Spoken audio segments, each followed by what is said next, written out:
Okay, and we're recording. All right, so welcome to part two of our review of a discussion between Lawrence Anton and that vegan lawyer. I believe her name's Pat. We left off at you explaining four popular arguments for anti-natalism: the axiological asymmetry, the consent argument, the risk argument, and the imposition argument. And now we're going to go into her response after that, right? Yeah, exactly. Yeah, she's just about to start her response. Okay. Is there anything you want to say before we go into it? No, let's go for it. Okay. And ask for, and there's others as well, but like those are like four ones. Okay, so the first one, the individualistic, the individual will suffer, so therefore don't bring them into life because they didn't agree to it or whatever. We sort of covered that already, and I think we established where our differences are in terms of like an understanding of whether we can justify bringing sentient life into the world or not. So I won't really get into that because you're. Damn, I wanted her to get into it. The that's unfortunate. I kind of I don't know. I feel like I'm wanting more. Like I'd really like to hear more of her objection. Do you recall what her main objection was to that first one? Like just that we can't know either way? I don't know her objection because, like I was saying before, you know how I was saying, like, because a lot of the time the limelight was on me in the conversation. I feel like she often got away by just making quite vague statements and then moving on, and then the limelight was back on me. And I think one of the times was because you know how we were saying before, she wanted some sort of empirical or conceptual way of being able to judge whether, creating new sentient life is justified or not. And the axiological asymmetry is a conceptual way of doing that. But yeah, she didn't refute it, and I don't think she ever does. I think it's more just of a random dismissal rather than an actual rebuttal. Yeah, darn. It's too bad. Okay, let's keep going. Position is they're going to suffer. The best thing to do is not to bring anyone to. Yeah, go ahead. I can actually take a guess at what her objection might be, given what she said in the rest of the conversation. Sure, yeah. It might be that she thinks there is now I'm going to preface this by saying I don't think this isn't a valid objection, but I'm saying I think this is what her objection will be. I think her objection would be is that there will be, I'm not sure if she said it yet, but she says it quite a few times throughout the conversation about there being a symmetrical argument, or I can't remember the exact term she uses, or there's a symmetry with the argument, which is essentially would mean that the argument is not valid, is how she explained it.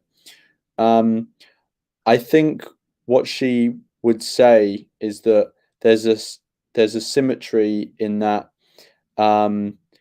the axiological asymmetry rejects well-being and puts value on suffering. And she would say, well, I can just reject suffering and put value on well-being. I think that might be what her objection would be, is that it's basically arbitrary. But I don't think that is the case. Gotcha. Okay. Yeah. Life, and my position is I don't think we can make that judgment yet because of the lack of mechanistics, or because I just don't find it a conceptually sound argument. It's just too abstract. The second one of consent. I was just going to say one thing I just wanted to say before we move on that is I kind of wanted to push on that point because I feel like that point, even of agnosticism, still compels you not to bring someone into existence, because if you're agnostic on something, you shouldn't be doing a positive action. And creating someone is a positive. Yeah, you keep trying to get that point across. Yeah, but it's just not sinking in. No, it's not. Yeah. Action, whereas not creating someone isn't. Like, it's not. I think necessarily. Like, I think you're being a bit like motivated reasoning on this, because, for example, okay, just say a man is selling ice cream, and if you ate the ice cream, you could get a cold, but you could also rarely love it. The principle, if you applied the principle of uncertainty here, I wouldn't stop anyone from getting that ice cream, and I wouldn't not get the, like, it would just be people are free to, it's like a free will kind of thing, like people are free to act how they please. Because by saying that analogy is confusing to me in relation to procreation. It's honestly, it was literally the worst analogy I've ever heard, and I don't even say that to be harsh. Like, it just had no, there was no parallel between the example she gave or the analogy and what actually happens in real life. yeah. So like, if let me try and okay. So the analogy is buying ice cream from an ice cream truck, right? Hold on. Let me. Yeah, there's a vendor in the street buying ice Okay. cream. You've never had it before, so you don't know if you'll like it or not. And she's saying, given that you don't know if you'll like it and you should be agnostic about whether you'd like it, you know, that should not inform whether you should go and have the ice cream or not. That's what she's saying. And so the way that she's applying that to procreation is saying, you know, you can procreate, like you can go over and have the ice cream. You don't know if the resulting being is going to, you know, have a life worth living or a life not worth living. Just like you don't know whether you're going to like the ice cream or not. And therefore, you should just be agnostic, and you can get the ice cream if you want, and you can not get the ice cream if you want. And with so like not liking chocolate versus a torturous existence, is that the? Yeah, literally, it's the worst analogy I've ever heard. Yeah, I'm trying my best to be charitable here, but like I'm having a hard time understanding this principle of uncertainty. Well, she said it was like principle of indifference later on, but yeah, I'm sorry, I'm having a hard time figuring this one out. So do you have anything else to say on that before? Yeah. I respond to her and show her why it's flawed, so we can... Okay, gotcha. Don't do it. You've already taken a position. That's not agnosticism. I just quickly want to replay her ice cream thing just to make sure if I didn't miss anything. Cool. Not to bring someone into existence, because if you're agnostic on something, you shouldn't be doing a positive action. And creating someone is a positive action, whereas not creating someone isn't. Like, it's not. I think necessarily. Like, I think you're being a bit like motivated reasoning on this, because, for example, okay, just say a man is selling ice cream, and if you ate the ice cream, you could get a cold, but you could also rarely love it. The principle, if you applied the principle of uncertainty here, I wouldn't stop anyone from getting that ice cream, and I wouldn't not get the, like, it would just be people are free to, it's like a free will kind of thing, like people are free to act how they please. Because by saying don't do it, you've already taken a position. That's not agnosticism. I understand that example, but with the example of the ice cream is, if you're going into that situation with the ice cream and you don't know whether you're going to enjoy it or not, you're the one that the repercussions are going to happen to. So you're making a decision for yourself. Whereas procreation, like, yeah, there will be repercussions for you because you'll have to look after the child and stuff like that. But you're not the only one who there's a repercussion for, if you get what I mean. So I don't feel like... But why does that matter? It still leaves you in an agnostic position. The child could have the best life ever, or it could have the worst. Like, that's not an argument for anti-natalism. Okay. So, like, just to be clear, I point out why the analogy is not valid, because one analogy is based on a choice that only affects you, like to eat the ice cream. You know, if it's a dairy-free ice cream, you know, it's like choosing your favorite color or something like that. So it's just like completely a personal choice. It's an amoral action. And the thing she's trying to draw that analogy to is a choice that does fall in the moral realm. And so there's a clear distinction between the two things she's trying to draw a parallel between. And I point that out, and she just says it doesn't matter. Yeah. Which just confuses me. Like, yeah. I'm just like, what do you mean it doesn't matter? Like, that's a clear flaw in the analogy, but I don't know. But if you can make a parallel argument, then to me, it's not a structurally sound argument. I mean, a structurally sound argument, according to the study of argumentation and logic, is that, you know, it can't really be refuted and the conclusion flows from the premises. But this is like, someone can just... Yeah, this is where I think it would have helped to have an argument laid out, like in formal form. It feels like that's what she's trying to get at, instead of, because she's just proclaiming it's not sound. It's like, well, you need to show what premises you disagree with and where exactly it falls. And I feel like even in natural language of where this is going, you're doing a pretty good job of defending the premises. So it's like, well, you can't just say it doesn't follow. It's like, well, why? Like, what exactly do you disagree? So it's just, I'm sorry, it's leaving me with so much questions, and I'm having a hard time putting myself in her mind, where she's dismissing this. It feels very dismissive instead of trying to really inquire into your position. And again, my brain kind of is like, with that ice cream analogy, is just like, I really don't know where that that goes. And maybe here again, trying to be charitable here, maybe that's just as I'm having a difficulty with the ice cream stuff, maybe like she's having a difficulty with this weighing or this balance of existence and non-existence. Maybe like there's no, I don't know, maybe it's difficult to conceptualize. And maybe that's the issue. Maybe. Yeah, maybe it would be worth doing a diagram or something next time. Yeah, something to visualize. And yeah, maybe. Yeah. And oh, sorry, I was just going to say another thing that I noticed she just did there, which I didn't actually notice at the time, is she says, you know, if there's a symmetrical argument to your argument, it means that your argument is not valid. But she doesn't actually present a symmetrical argument. Yeah. She just says it as a way of refuting, as a given. Yeah, but doesn't actually lay out what the symmetrical argument is. I don't think ice cream is a valid symmetrical argument. Right. But yeah. But the child could have the best life ever. So you're still in an agnostic position. Yeah. But if you're agnostic, what I'm saying is, if you don't know which one is true, that the oh, poor you. I did tell you this was the disagreement that we just kept coming back to, like, literally hundreds of times. Yeah.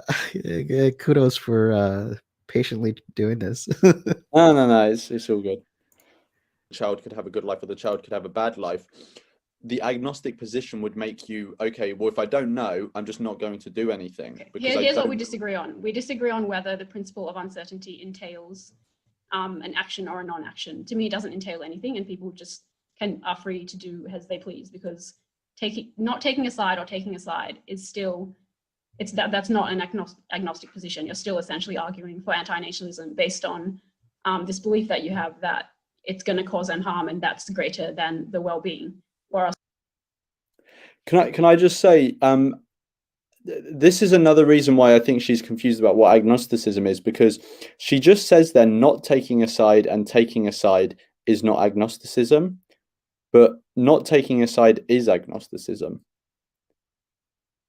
or at least it is what is entailed by agnosticism anyway.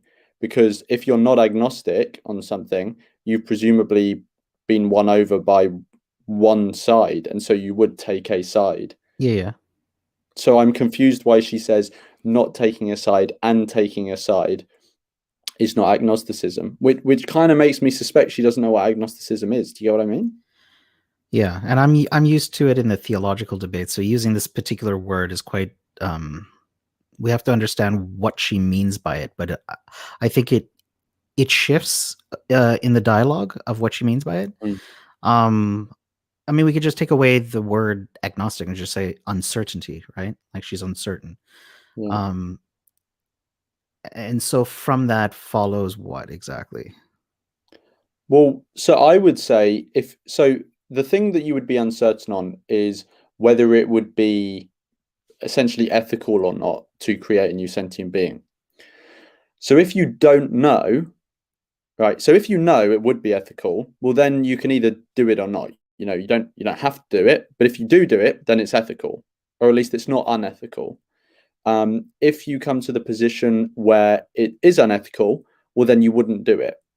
If you don't know whether it's ethical nor unethical, then you wouldn't take any positive action. And given that the side that says that it would be unethical also does a non-action, you just happen to have the same actions as that side. It doesn't mean you've been taken, you've gone to that side. It just means that the practical implications of your position are the same as that side. Do you get what I mean? Yeah, I get what you mean. Yeah, but I think what she thinks is that when I was saying that if you haven't been convinced by either side yet and you don't take a positive action, i.e. you don't procreate, I think she thought that I was saying, you know, you should just, if you don't have a position, you should just not procreate because that's what I want you to do. And so she was calling it like motivated reasoning. But yeah, I get what you're saying. Yeah, that makes sense. But I don't think it was motivated reasoning at all. No, thanks for explaining that. Yeah. So I'm not in that position where I'm going to say, oh, the harm is so great that any kind of harm doesn't justify sentience. Do you see the difference? No, I understand the difference that you're putting forward, but what I was saying is if you're uncertain as to what the quality of life of the person you're creating is actually going to be, you don't know if it's going to end up being like the negative is going to end up being outweighed by the positive. And so I would say if you're uncertain about it, you should not be putting someone in a situation where you're uncertain what that's going to do to them, which is what I'm saying. So that's not anti-natalism. Sorry? That's not anti-natalism. That literally is anti-natalism. That literally is. I wonder. That's literally the risk argument. Yeah. That is like basically word for word. That is the risk argument for anti-natalism. Yeah. So like I feel like this is a problem that can happen. So, because again, you've articulated multiple arguments and about it being unethical to procreate. Essentially, that's what it is. And so like if someone was like to give the consent argument and someone was like, well, that's not antinatalism, it's about this asymmetry, or vice versa, right? I think that would be inappropriate. It's about, well, what argument is being talked about? Anyways, I should let her finish because like maybe she's going to redefine antinatalism, and if she like gives a different framing, it does feel like a straw man at that point, because it's like she's trying to attack something that you're not presenting. I might be wrong, but we'll see where it goes here. Just don't breathe if you're going to have a net negative life. Like that's a different argument. That didn't help. That just seems dismissive. Well, and also it's inaccurate. That isn't what antinatalism is. Because even if someone was going to have a net positive life, whatever that may mean, antinatalists would still say, you know, you have no reason to create that person. Yeah. So because there's no deprivation there. Yeah, exactly. Huh. All right. Sorry, say that again. I think there was a delay, so I spoke. Like if you're saying to me, or your position is, don't have kids don't bring sentient life into the world if you can't guarantee them and net positive life. To me, that's not anti-natalism, because anti-natalism takes the view that bringing all sentient life into the world is bad or shouldn't be done. No. So I just wanted to say, you know how before, I can't remember if it was in this one or the last video we did, you know how I was saying like it felt like she was trying to get like a really extreme version and get me to defend that rather than like, you know, bring up all the nuances and stuff like that. This is a clear example of that. Is basically I'm presenting the nuanced argument and she's saying, no, that actually isn't antinatalism. Yeah. And then just points to a very extreme example and then tries to get me to defend that. Yeah. I'm just going to replay that a little bit again, just to, if you don't mind. Yeah, and by the way, every time I keep pausing, you guys are making weird faces. I'm not doing that on purpose. It's just I just have a weird face anyway. So. No, okay. All right. It's a different argument. situation where you're uncertain what that's going to do to them, which is what I'm saying. So like in But that's not anti-natalism. Sorry, that's not anti-natalism. That's just don't breed if you're going to have a net positive, net negative life. Like that's a different argument. Sorry, say that again. I think there was a delay, so I spoke. Like if you're saying to me, or your position is don't have kids if don't bring sentient life into the world if you can't guarantee them and a net positive life. To me, that's not anti-natalism, because anti-natalism takes. I think I can see where she was going with this. It was like, if you were to say that it would be okay if you can guarantee a net positive life. But again, that's not what you're saying, because you've mentioned this multiple times. There is nobody being deprived of the goods. So prevent the bads. Yeah. I think the confusion might be here is that the caveat I gave earlier, which was like, if they have 100% blissful life and no harm comes to them, then we would be indifferent. Yeah. And I think she's now morphed that in her head to mean, oh, if you have a net positive life, which could be like, 60-40, then it's okay to do it, or we would be. Yeah, I think that I think she's kind of morphed what I said in her head and is now thinking that was my position. Yeah, I think so. Yeah. The view that bringing all sentient life into the world is bad. Or should it be done? No.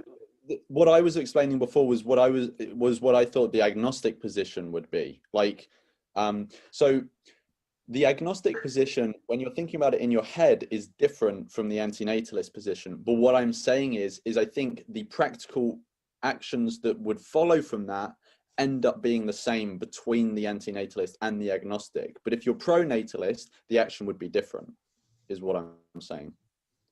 I mean, it really depends. I could be agnostic on this and then one day have a kid, but still be agnostic philosophically on anti-natalism. Like I'm still not sure if I've done the right thing or not, but I can still have a kid. I don't think the actions reflect like the philosophy that you hold to be true. I would say, sure, you could be agnostic on it and then you would have a kid. But agnosticism would in no way justify having the kid. I would still say having the kid would be unjustified because you were uncertain as to whether it was okay to do that or not. See, I would disagree because you can't prove it either way. Like I can't prove whether it was justified or not. So it's just me living my life, basically. You can't prove it either way. And so if you're going to do something to someone else where you can't prove either way whether it's going to be good or bad, I would say you should err on the side of caution and not do anything. That's erring on the side of caution. That's not the uncertainty principle. The uncertainty principle is simply no data. That's it. Like you're not really taking a position or. So I think just to reiterate what the key confusion is, I think me and her were talking past each other because we were on slightly different levels. So she was talking about the uncertainty principle, which is down here. And I accepted the uncertainty principle. I was like, I agree with you on this level that we're uncertain what the outcome of having that kid is going to be. But then what I do is from that uncertainty principle, I then say, okay, so given that there's the uncertainty principle, I think that we should follow and act by the precautionary principle on the next level. And that is why, even if you're agnostic and you accept the uncertainty principle, you should still be on that next level up. You should still be, acting by non-procreation, right?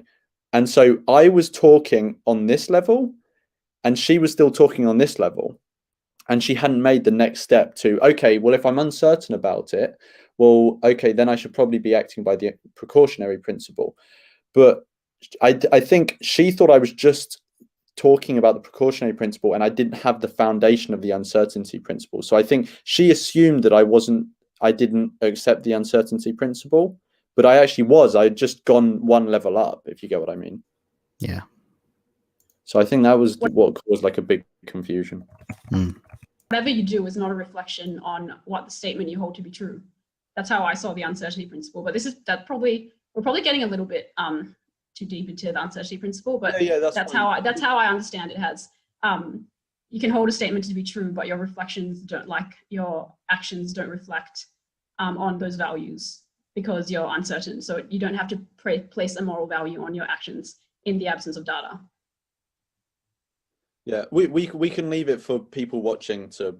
Yeah, they can discuss it. don't get too But deep yeah, into for it. you, because just to clarify, your interpretation of the uncertainty principle leads someone when regarding anti-natalism to err on the side of caution and not bring sentient life into the world. To me, that's already taking an anti-natalist position. And the way I interpreted the uncertainty principle is that in the absence of data, you are agnostic, and none of your actions or inactions reflect on that statement, because you're simply just saying I'm uncertain. So you're not placing any value judgments or moral judgments on the actions, whether they're pronatal or antinatal. Well, I would respond, but I don't want to go down like a thing. So we can just go to the. Yeah, it's all right. I think I know where you're coming from. You know where I'm coming from. It's okay. Maybe Yeah, like yeah, a yeah. mathematician or something can like go into the origins of the principle of uncertainty and say which one is more accurate. Okay. But what that whole conversation came from something that we were talking about. All right. Yeah. Okay. So you've listed the reasons for anti-natalism, like the arguments. The next one was consent. So with this consent issue, yeah. So no one can consent into coming into the world. I don't think this is a valid or a legitimate argument, because I think we have a very idealized view of consent, where it's two consenting informed adults, and in an ideal situation or in common situations, that is what consent is. But then you have situations where you have to give a kid medication or something like that, or you can save someone's life, but then So from people that I've noticed that, well, when they argue for the consent argument, it's like, yeah, those things can happen if it's to prevent harm to that person. So that's when it would be okay. But that's not the case with the creation of them. And there's an impossibility to get that informed consent. So don't violate that. Yeah. We'll see where she goes with this. you're saving their life. So there's these situations where consent is not required. So I don't think, and with the bringing sentient life into the world, again, I just think I'm agnostic, because I don't think there is a good reason either way, because I don't have those same values as you when it comes to suffering and well-being. So the consent issue. Damn, that was. I thought there would have been more pushback or more articulation about why she doesn't believe in the consent argument. Yeah, go ahead.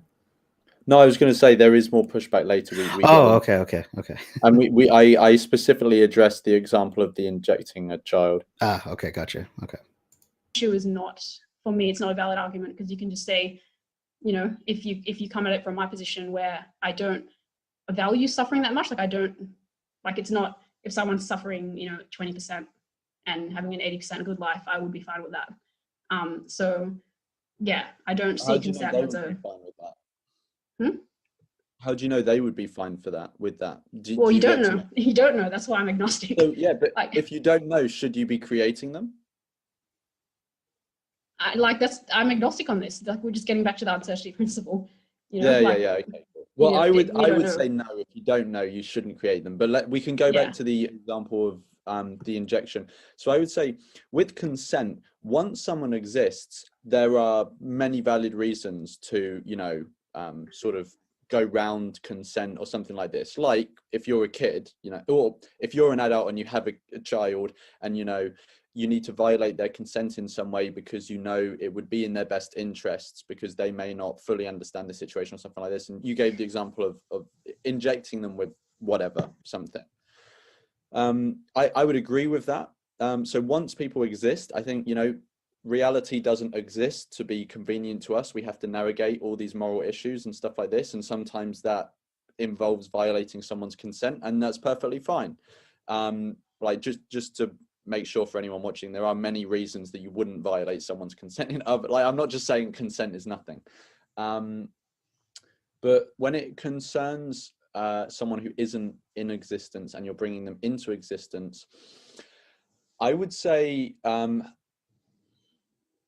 if you're bringing them into existence, so when someone is already in existence, they've got to navigate all these things, and there's trade-offs. Whereas if someone isn't in existence, there's not really a trade-off. Like they're just in, well, they're not in anything. They don't exist in any way. There's no risk of harm coming to them or anything like this.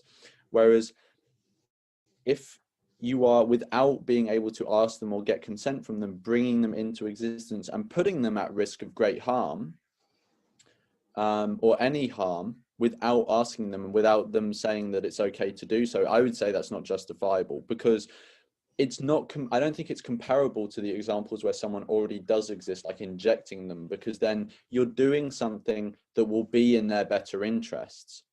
But if someone doesn't exist, they have no interest. So you can't really say I'm violating their consent for their own sake. It doesn't make sense. Do you get what I mean? Yeah, I think that's a good articulation of it.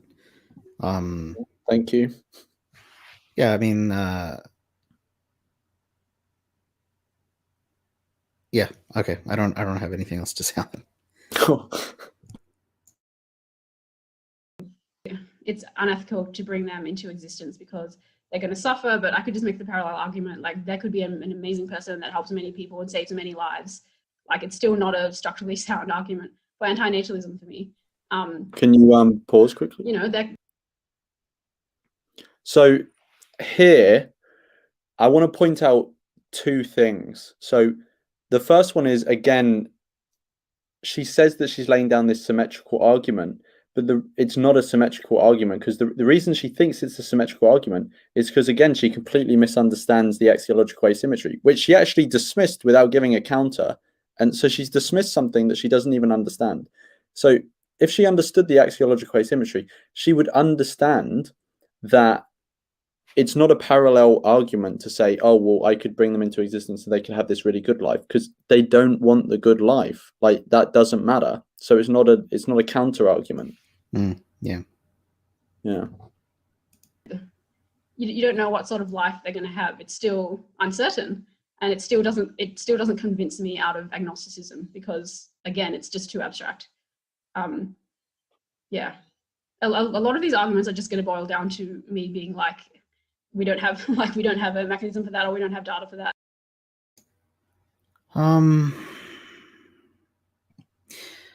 I mean, if you don't know, but you acknowledge that serious harm and serious risk can happen, and that empirically, honestly, like the observation is a lot of harms do happen in our day-to-day lives, you prevent all of that by not creating a sentient being into existence. And the overwhelming serious harm that could happen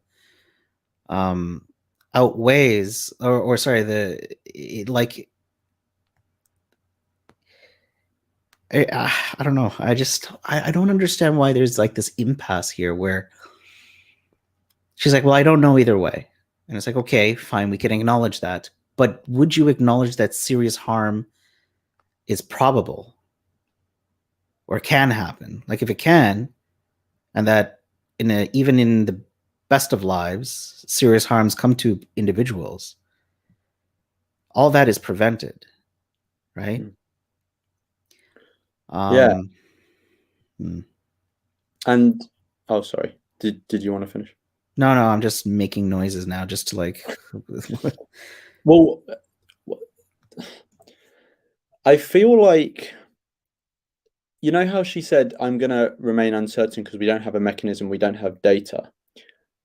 I feel like the only reason that she said that is because I think she is doing a bit of motivated reasoning, because we do have a mechanism and we do have data. Like, we have lots and lots of data on the harms that exist in life, and we know that everyone experiences them. Not everyone experiences every single harm. It's not like everyone gets cancer or everyone, gets this and that, but everyone will experience one or some of them. Like, we know that. And so I just feel like just saying buzzwords like mechanism and data to try and sound like there's a point to what you're saying, I just feel like there's a bit of that going on, because it's like, well, yeah, you can say that you want mechanisms and data to make you seem like you've got higher standards of intellect than everyone else, and like we're accepting premises based on very little evidence. But it's like the evidence and the mechanisms you're asking for exist and literally have been presented to you, and so I don't really know what else to do at that point. Yeah. Neither would I. Yeah. And yeah, I just find it unpersuasive to say don't always bring sentient life into the world because of this reason, or because they can't consent, because of the conceptual issues relating to consent that I just discussed. I don't think it has to be this informed adults always, and everyone is on the same page. It could be justified by your kid growing up and like helping a lot of people and making a huge difference into the world. But then I also understand. No, like you can't violate someone's consent just based on that. Like this is like mixing like some type of consequentialism with this right not to be violated. Especially when there's great harm. So first of all, great harm is like, I don't know how to put it. Like, it's not at stake if you don't create them. And you've talked about this multiple times. I just don't understand why she's going down now. Like, if they could do good and stuff like that. It's like, well, you did something to someone without their consent,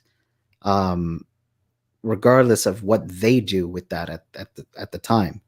It's like forcing someone into it's imposing, it's forcing someone into a situation. Of course, if you're in a shitty situation, you do your best, right? Yeah. What we got. It's doing something unjust to someone and then being really lucky that the person you did something unjust to actually ended up doing something good, which still doesn't justify it. Exactly. But it you know, given that we live in a natalist world, it makes you look good, basically. Yeah. It masks the fact that you've done something wrong. Yeah, sorry. If any defenders of the consent argument want to comment, please comment below and expand that a little bit more. Are you back? Yeah. I was just putting my light on. Okay. If they have a really bad life, then it probably wouldn't be justified. But it doesn't lead me to a place where I'm not agnostic because of those parallel arguments. Because I see a lot of these arguments for anti-natalism as being eliciting parallel arguments from the other side. And once I identify a parallel argument, something I learned from Isaac, actually, from Ask Yourself, it's not structurally sound. Yep. I don't know if you're seeing the private chat or not. I've been putting messages in there. But... No, sorry, I was looking at the video. Sorry. Go ahead. No, it's all cool. Yeah, this is again, I thought was another case of using buzzwords like a symmetrical argument, because again, I think I explained this later, but basically what I've been saying is, or at least I think what she's interpreting what I'm saying is, if you create a life, it could be really bad and they could do a lot of bad stuff. And what she's saying is, well, okay, but I can just get a symmetrical argument and say their life's going to be really good, and they do a lot of good stuff. And later on, we use the example of Hitler and Martin Luther King. Now, first of all, the reason it's not a symmetrical argument is it falls down because the axiological asymmetry knocks the good life out of the park. So you've just got the bad life left to consider, right? But let's forget about the axiological asymmetry knocking it down, and let's say it still remains strong. It's not a symmetrical argument because it's literally the risk argument. It's saying, yeah, you could have someone who has a really bad life and you could have someone who has a really good life, and they could do really bad things or they could do really good things. But you don't know what's going to happen. And since you're going to be putting them at great risk when you don't have to, you shouldn't be doing that. And so she presents it as a symmetrical argument when actually it's part of my argument already. She's just taking a component of my argument and saying, ha ha ha, I found a symmetrical argument, which like, no, that's part of my argument. Do you get what I mean? Yep. So she's presenting it as a counter when actually it's part of my argument that I'm making to her. Yeah. She's bringing up Isaac from Ask Yourself. Do you know what she's referencing? She said he was the one who taught her about symmetrical arguments. Oh, okay. Gotcha. argument. Like it doesn't lead me to a conclusion where I'm like, yeah, I'm confident being anti-natalist. So that would be my position on consent. I would still say if you it just keeps on going back to the principle of uncertainty. So I don't know like how many times you wanted to do that, but I would just say like with consent, if someone already exists and you know that it's likely that they are going to be benefited by an action that you kind of have to take anyway, that's in their better interests, then it's justified to violate their consent. I'm sure there are some caveats there that would need to be said as well. But I would say that just isn't analogous to bringing someone into existence, because you can't really lean on all of these positive things that you could be doing for them, and so it's okay to violate their consent because like they don't want. It's not meant to be analogous. It's not meant to be a perfect comparison. It's just meant to draw attention to the fact that there's huge ambiguities with this philosophy, and there's huge gray areas for me and other people, I assume, that aren't ready to jump on board, or why they left, because I was anti-natalist before. I'd really like to know what her conception of antinatalism or her defense of antinatalism was before. Like what convinced her before? Do you know, or I don't know, but if you went back and looked at her round table that she did, yeah, I should probably the others, she may explain it there. Yeah. But I watched it so long ago that I can't remember. Okay. But yeah, so I appreciate it's not exactly the same thing as giving a child a vaccination or something like that. But all it's meant to do is show that having a very clear-cut view on this is not reasonable, because you don't know the consequences. Like, you're uncertain. So that is the main refute to. I would just say here is that she's basically saying, you shouldn't have a strong view on this because you don't know what the implications are going to be. And actually, can we just replay it so we get exactly what she says? Because basically what I'm going to do is I'm just going to apply it to something she already believes in, animal rights. Because you could say the exact same thing. Attention to the fact that there's huge ambiguities with this philosophy, and there's huge gray areas for me and other people, I assume, that aren't ready to jump on board, or why they left, because I was anti-natalist before. But yeah, so I appreciate it's not exactly the same thing as giving a child a vaccination or something like that. But all it's meant to do is show that having a very clear-cut view on this is not reasonable, because you don't know the consequences. Like, you're uncertain. So that is the main refute to, consent. Cool. Yeah. So she basically is saying, there's a lot of uncertainty with the consequences of what are going to come from implementing the philosophy. So you shouldn't have a clear cut or strong view on it. She literally does that on animal rights. Like, it's very uncertain what's going to happen in the future if we, respect the moral rights of animals and stop exploiting them. But that doesn't stop her from having an extremely strong view on it. In fact, an abolitionist view. Yeah. So it seems weird that she uses that line of logic to refute this. Yeah. That the argument for the consent argument in anti-natalism. Yeah. Again, the only thing I would say is just like if I'm coming to a situation and the action I'm going to take is going to significantly impact someone, which it is, like creating someone is the most significant thing you can do to someone, because it opens up the possibility of anything happening to them. Yeah. Whereas before there was no possibility of that happening. And so if you're coming to a situation where you're going to do the most significant thing you can do to someone, literally for no reason, like you're just choosing to do it, like just one person puts their dick in another person, and then 9 months later, someone is created out of nothing, just because you choose to do it. Like, you're not creating them because they want to be created. You're creating them because you want to create them.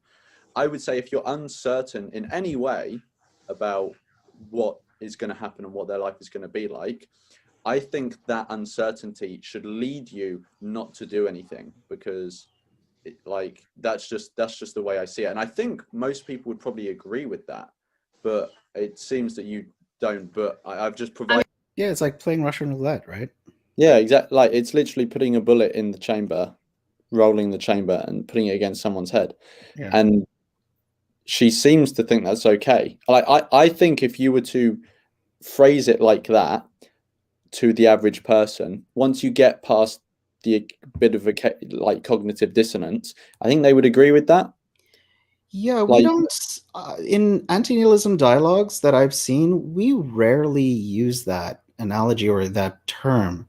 I think we should. yeah, it's a really good analogy because everyone knows what it means. Yeah, if anybody objects to using that, please comment below, because I was like, maybe that's a little bit too harsh. But yeah, now I feel like, yeah, if you're playing Russian roulette with someone's life, and yeah, you're putting the trigger to I don't know, maybe it would help to kind of exemplify how the gravity of the situation. Yeah, well, I think the reason it's good is because it seems like it is an analogy that retains all of the significant parts of the argument. Yeah. But conveys them in a more sort of emotionally connective way or emotionally available way. And let's be honest, that's how most people come to understand things often is, does it emotionally appeal to them? Like, if you present the vast majority of society with a syllogism, most of them are just going to get bored, maybe not even understand it, or it just won't convince them. But if you tell them a story, it connects with them a lot more. Yeah, so I think that might be why the Russian roulette example or analogy is quite good, because it retains all of the actual argument, but it conveys it in a sort of story-like way that people can understand. Yeah. I mean, I don't, because I don't know what the practical consequences are going to be. That's all. Like, that's all it is. I don't know if they're going to be Martin Luther King. I don't know if they're going to be Hitler. It's like Schrodinger's cat. Like, they're both at nothing at the same time because they haven't been created yet. Wait, can we pause? So, like, I just want to rest on that moment for a bit, that she's just admitted that I can take an action and from it might result Hitler, but I'm going to do it anyway, and I don't have to do it. Like, she's literally just said that and said it's okay. Yeah, which I find crazy. But yeah, maybe we'll do a separate video on the uncertainty principle. Like, we'll just go away and do more research and see if there is a more accurate one. Okay, so you sort of touched on this a little bit, because I think now we should probably move away from like the theoretical, conceptual like aspects of anti-natalism, and you touched a little bit on your view for individuals not to procreate. To me, that I can't separate that from the practical consequences it would have if this actually took off as a philosophy. And from what I've seen, there's arguments on both sides as to show that suffering would either increase or decrease. So I'm still in a position of agnosticism. Like, there's the wild animal suffering arguments of the population went down, wild animals came back. It's not clear to me that, suffering that wild animals experience, which is great. And so this is, I think we've talked about this before. When I saw those posts too, this is probably like the one argument where I can see much more discussion being had in terms of like, what is the consequences of, I don't know, reduced populations for a geographical area. I don't know, maybe apply the principle of uncertainty. Because like, again, it's like, can I use someone if I say, hey, like if I'm thinking right now, I could procreate and have a kid. They'll get a house, they'll displace some land, and there'll be less wild animal suffering, right? So did I just have that kid to like as a means to an end to reduce suffering for wildlife? Like, is that an appropriate way to evaluate the ethics of something? Using someone as a means to an end? I don't know. I don't think that's.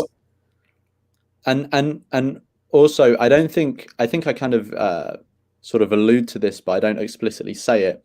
Is that is sort of making the argument of like human population displaces wild animals, and so we need to keep having human population.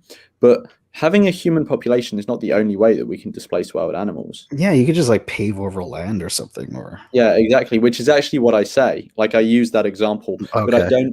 I don't make the explicit point that we need to be clear that I think a false dichotomy is being set up where you don't have kids and you allow more wild animals to suffer, or you do have kids and less wild animals suffer. Yeah. Which I don't think is what she's explicitly saying, but I think it's kind of like, it kind of has, there's sort of implicit undertones of that in what she's saying, I feel. Because also to take into consideration, just because we can populate every area in the world doesn't mean that that's going to be like we could increase our suffering as we screw up the ecosystem, right? And I feel like we're doing that already, and cause us more suffering. You know, polluted water and air to breathe and stuff like that. So just because we're reducing wild animal suffering doesn't mean that our suffering is decreased. We could be exacerbating our suffering. But also, if you apply this in the vegan context, and I think she bites the bullet later on in this, where it's like, okay, well, local farms, sustainable farms, would use the land and less wild animal suffering. So should I not be vegan anymore? Like what? Should I just I have a couple of friends that own farms. Should I just buy my meat there? They're displacing. I don't see where that's going. Well, I think cows that are grazed, I think, are the largest users of. It's basically like the most land intensive way of producing food. So yeah, you could apply it to that. Is that an argument to then, have a predominant source of our protein come from like cow flesh who are grazed? I don't think she'd bite the bullet on that. I mean, maybe she will, because she does bite the bullet on factory farming later. So yeah. So there you go. Okay. Estimated, completely unexplored. Is worse or better than factory farming? My intuition is factory farming is probably worse, but again, I'm still in an agnostic position. So if the goal of anti-natalism is to decrease suffering, it's not clear to me that it actually does that if this was applied, and some people would argue it would create more suffering. So the wild animal suffering argument is like a practical. Again, don't get me wrong. I do think this is something, to take into consideration, because creating more sufferers, we should worry about that. I think it's something that we need to. I think wild animal suffering is something that, in general, we need to look at more with learning more about it, but also our applied ethics and taking that into consideration. So I'm sympathetic to this. But I don't think it justifies hurting or causing someone to be created to say, well, you're going to displace animals. And again, I keep putting this into the vegan context. I don't know any vegan who would accept this and be okay with it, especially if you take the Tom Reagan route. And Gary Francione as well. And the Francione route. Imagine what Gary Francione would say if I did this to, if I said farmed animals can displace wild animals, therefore it's okay. How do you think Francione would argue this? He'd flip his lid. Yeah, from a rights-based perspective, this doesn't work. But again, it feels like I don't know what her normative theory is. Just from her social media, it seems like that is her position. But now it feels like she's become a consequentialist. So now I don't know. Yeah. But can I just before we start the video again, I just want to say I agree with you. I think this is a very valid concern that we should all hold, as it could be a consequence of if antinatalism was to go mainstream or something, which is obviously not going to happen, at least anytime soon anyway.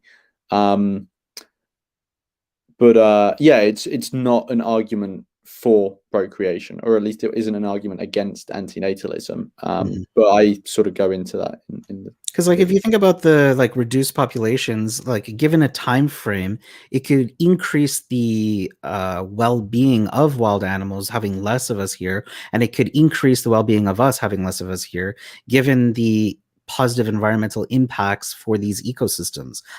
What I'm trying to say is like I don't know, and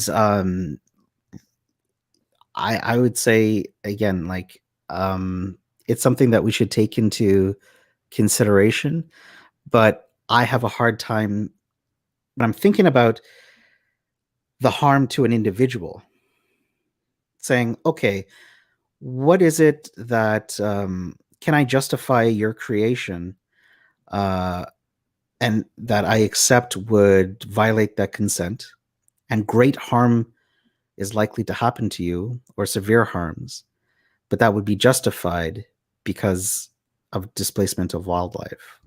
It just seems like a odd evaluation to me, but maybe, I don't know, maybe a negative utilitarian or some other type of consequentialist would be fine with that. So I do have a lot. I have a few consequentialists who follow me. So yeah, curious what your thoughts are. Leave a comment.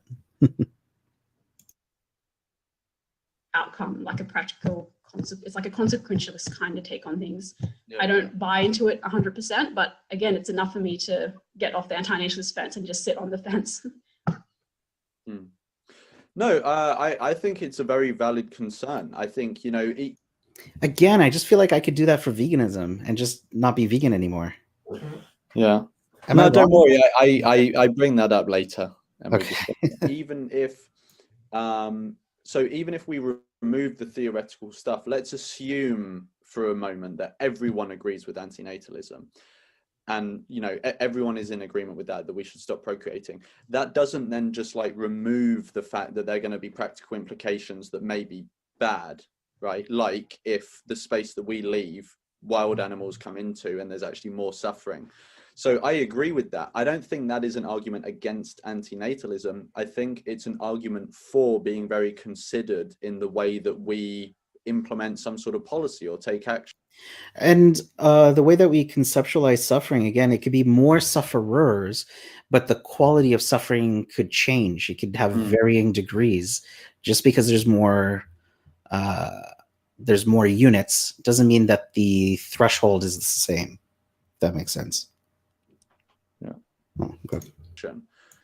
So if we are if we in human society choose to even just reduce our population, not like just like not totally procreate, or even if we just choose to, like, let's say half our population, right? So there's loads of land freed up from like the places we lived or the places we grew food on, the wild animals could come back into. It would be up to us to then implement some sort of policy or action so that we try to ensure that that didn't happen if we thought it was going to be a bad thing. And then you get into the realm of like how you could do that. Now, I'm no expert and I've not done any research into this, so I don't necessarily know, but I can give like a few examples that, you know, will probably never happen. But I just like, you know, you know, like examples basically. So, you know, if we have some sort of way to leave an area so that we know that wild animals are likely not to move back into that area, then that would be a way of doing it. So I don't know how you could do that. Maybe you could like, you know, have an area and fill it with concrete and then erect walls around it or something like this. That would probably like very likely reduce the chances of nature taking back. But over time, it probably would again. So I think it's just a tricky situation that we've got to navigate in the future. I don't think it's an argument against, I don't think it's an argument for anyone to procreate. And I don't think it's really an argument against anyone not procreating. I think in reality, it's not like antinatalism is going to be widespread adopted overnight and we're just going to go, like, we're just going to vanish. Like, humans are going to be around for probably a long time, and we're going to have, as we become more sort of like ethically conscious as a species, we're going to be doing more and more research into this, and hopefully we'll be able to come up with a way where we can mitigate wild animal suffering, whether we're going to go extinct or not.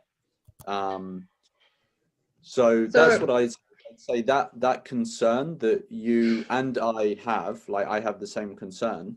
I think that's a reason for doing research and for trying to be, conscious about what. Yeah, I agree with that. Yeah. We're doing, rather than an argument against procreation itself. Yeah, so I just think it's highly aspirational that if anti-natalism did even significantly take off, that people would actually have a collective interest in maximizing the well-being of animals in the wild. Why? Yeah. I mean, like... Well, and also, I mean, one thing I'll say is that the trend is going that way. So it does kind of look like we're heading that way. But also, if she is uncertain, why doesn't she apply the same logic she applies to antinatalism? Like, I'm uncertain, therefore we should just do whatever we want. Yeah. So, like, which is obviously not what she's saying, because she's saying there are specific things that we should do, even though she's uncertain. Yeah. So I have a practical objection still to anti-natalism being a dominant philosophy or a more dominant philosophy, because I don't think there is any evidence to show that the rights of wild animals or the well-being of wild animals would ever be taken seriously. Maybe I'm being a bit pessimistic, but I think I'm being realistic on this issue. The other main point to bring up is, I think I could confidently say that, practically speaking, the majority of antinatalists that I know are vegan. We take non-human sentient life quite seriously. It's not an argument for or against. It's just a thing to point out with her concern whether or not we, take wild animal suffering seriously. I think we would, but yeah. There is less suffering in cities, like modern cities, than there is in the wild. So if one of the goals is to reduce suffering of sentient beings overall, I think it's called the ecological niche takeover argument for pronatalists, which I think is quite persuasive. Again, not enough for me to become pronatal, but enough for me to sit on the fence, is that... Again, taking an anti-speciesist framework from this, okay, I should create other animals then. I just feel like it kind of undermines the animal rights stuff too. Am I wrong in that, or do you think? No, I agree. Okay. I think a lot of the logic she's using to try and refute antinatalism, it would also, if she did actually follow it, would refute her own positions on animal rights. Yeah. Just by virtue of having way less suffering in modern cities and things like healthcare, it's actually desirable to have more cities than it is to have nature. That's going to offend and piss off a lot of hippie vegans out there, but that's just the reality of the situation. And I understand because I have a legal background, I understand policy decisions need to be made for wild animals. I just think it's very aspirational. So I guess the realistic, a combination of being realistic and also being a little bit idealistic, is that the human population wouldn't reduce or anything like that. It's just we would get better at managing, the wilderness as it is now. But I think anything that radically changes the human population or the demographic could have very bad consequences for overall suffering of humans and animals. So again, I'm not coming at it from a pronatal position, but it's enough. The wild animal suffering thing is enough for me to still be on the fence, agnostic on anti-natalism. Yeah, and again, I do want to point out that out of all the objections, this is the one that I'm most sympathetic to. And I think more research and thought needs to be put into this particular one. Yeah. Would it be enough to make you on the fence? So say if someone came to you and said, would you like to abolish factory farming? Oh, there you go. Would you make the same argument?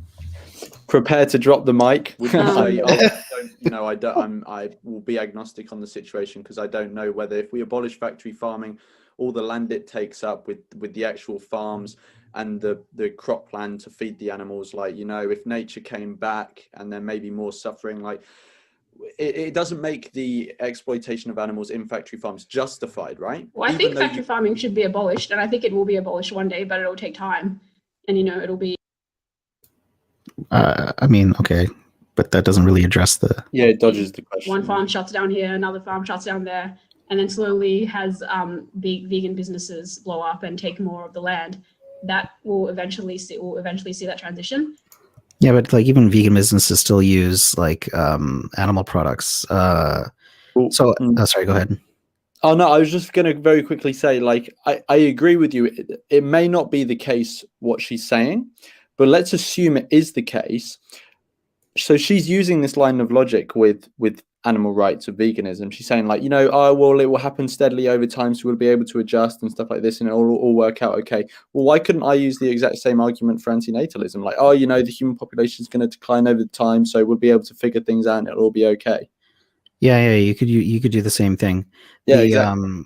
Using space for vegan agriculture will still, I'd say, you still have to use pesticides and kill animals anyway. So would you be justifying killing animals as well? And what if I was to say that what's it called, sustainable farming?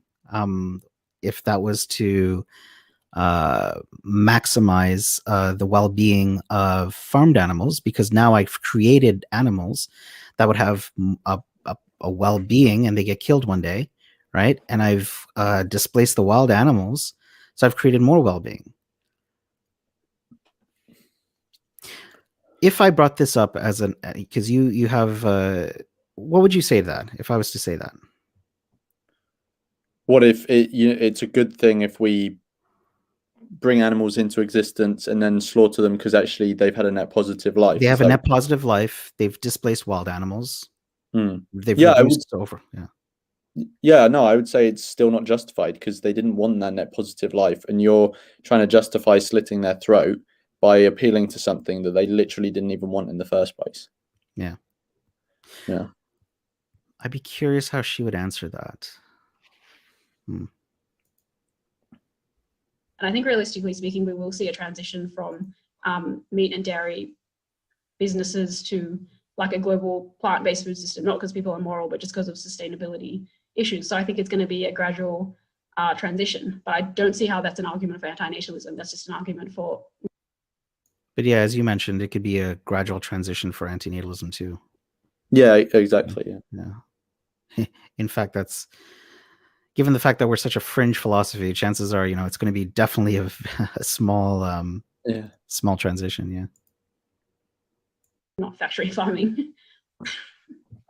Yeah, no. I wasn't saying it's an argument for anti-natalism. I was saying you were saying that the uncertainty of whether wild animals coming back into land, that will make you agnostic about a situation. I'm saying, why doesn't it make you agnostic about factory farming, like it makes you agnostic about anti-natalism?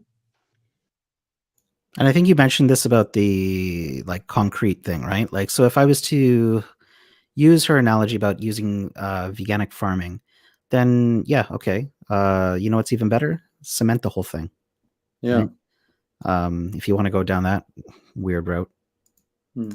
But I do know some people that go down that road, so I'm not going to say it's too weird, but there you go. Well, presumably has vegan businesses and stuff take off, that will also take up some of the land. But yeah, you're right. I think there is a concern that what if factory farming gets abolished and then animals are just eating each other, being parasites with each other and things like that. So I'm still agnostic on it, I'm not agnostic on. Wait, she's agnostic on factory farming now? Yeah, well, no, but also she's agnostic on factory farming, but she also wants to abolish it. So it's okay. What? The evilness of factory farming, but in terms of the procedures that should take place, if somehow we had two large scale comparisons looking at wild animal suffering and looking at factory farming, and for some reason I think it's very unlikely, but it came to light that wild animal suffering was actually way worse, like, I don't know what my choice would be in terms of, oh, okay, then don't get rid of factory farming. Okay, so uncertainty, right? We got that, what she appealed to before. So yeah, don't go vegan now. Well, can I just lay out what she said? So Okay, yeah, please do. so she said, we have factory farming, Right. right? It's already happening. If we do anything like abolish it, there's uncertainty as to whether that would be good or not. Right. And therefore we should not act and not abolish factory farming, is what she's saying. Right? Okay, so yeah, that's what I've heard too. Okay. Which, yeah. So she's now using that logic, which I think is flawed in that example, right? But she's now using that logic when she was trying to say that that logic was bad, when I was using it as the principle of the precautionary principle in procreation. Yeah. Isn't this a direct contradiction of what her values are? Yeah, I think so. And also she's using logic that she was trying to refute earlier. Yeah, okay. Like, I can't see myself saying that, but that might be a logical conclusion. You know? So she wants to abolish factory farming. Doesn't know either way if it would produce well-being. But we should do it anyway. Why? If we're going on this principle of uncertainty. I would have really liked to, well, maybe, I mean, there's still time left. Do you push back on this? We'll see. Yeah, I can't remember, but I think I do give a bit more pushback. Okay. You know what I mean? But I just don't think like that would ever happen. I don't think, like, my intuition is factory farming is worse, but just by the sheer quantity. But again, we just don't have that data. Yeah, it's just going back into, like, you've changed the narrative from humans to factory farming, and I think that's appropriate because it addresses the concern. I think you kind of got her to bite the bullet on this one, right? I hope that's a moment of self-reflection. Yeah. I was going to say something and I've forgotten. So if you want to make another point, make it while I try to. No, I think the ecological niche takeover argument is pretty solid in refuting anti-natalism, in my view, just by simple fact. And why wouldn't it be to refute veganism? Because if she got this from, I mean, I've seen maybe Dr. Avi also bring this up. Yeah, like I just, as another example, for example, let's say we live in a world where women was, still not allowed to vote, right? And for some reason, if they were allowed to vote, the amount of land humans would take up would shrink by 10% for whatever reason. Would someone really take the argument seriously that we should not allow women to vote because there may be more wild animal suffering as a result of it? Yeah, you could apply that to like slavery too. Yeah. Yeah, exactly. And I don't think that would I don't think she would bite the bullet on that. Maybe she would, but I don't know. Yeah, maybe. Yeah. Fact that there's less suffering in human cities. I don't think it's right to go in and like wipe out, wild animals from their habitat, but as it is now, like as in the current situation we're in now, there's less suffering in human cities. There is more suffering in the wild. So I see no reason to try and bring back more nature and less humans by virtue of like the dynamics that we have now. Yeah. Sorry, on that. So my position anyway, I know other people may disagree. My position is not that we should be bringing back more nature. Like I also agree. I share the view with you that I think nature is like horrible, and like we underestimate as a species how horrible it actually is. Yeah, but that would definitely happen if we apply anti-natalism, like wild animal stuff, like Chernobyl, for example. This is how uncontroversial. do you know that? I've looked at that's what happens when human populations go away, while like the wilderness comes back. But we're talking about but when that's ever happened before, we haven't had the technology that we're going to have in thousands of years. Like we're not talking about humans going extinct now. And my position on antinatalism is like, I'm not. Some people could push back and say, well, we don't have a responsibility. We have they have what, negative rights to be left alone, depending on a different moral framework. But just thought I'd highlight that. Not trying to control. Wait, can you repeat that again and how it relates to what I said? Well, like some people hold the position that animals should be left alone, that we have no responsibility for them. So it's a type of negative right, I believe, to be left alone. But how does that link to what I was saying before?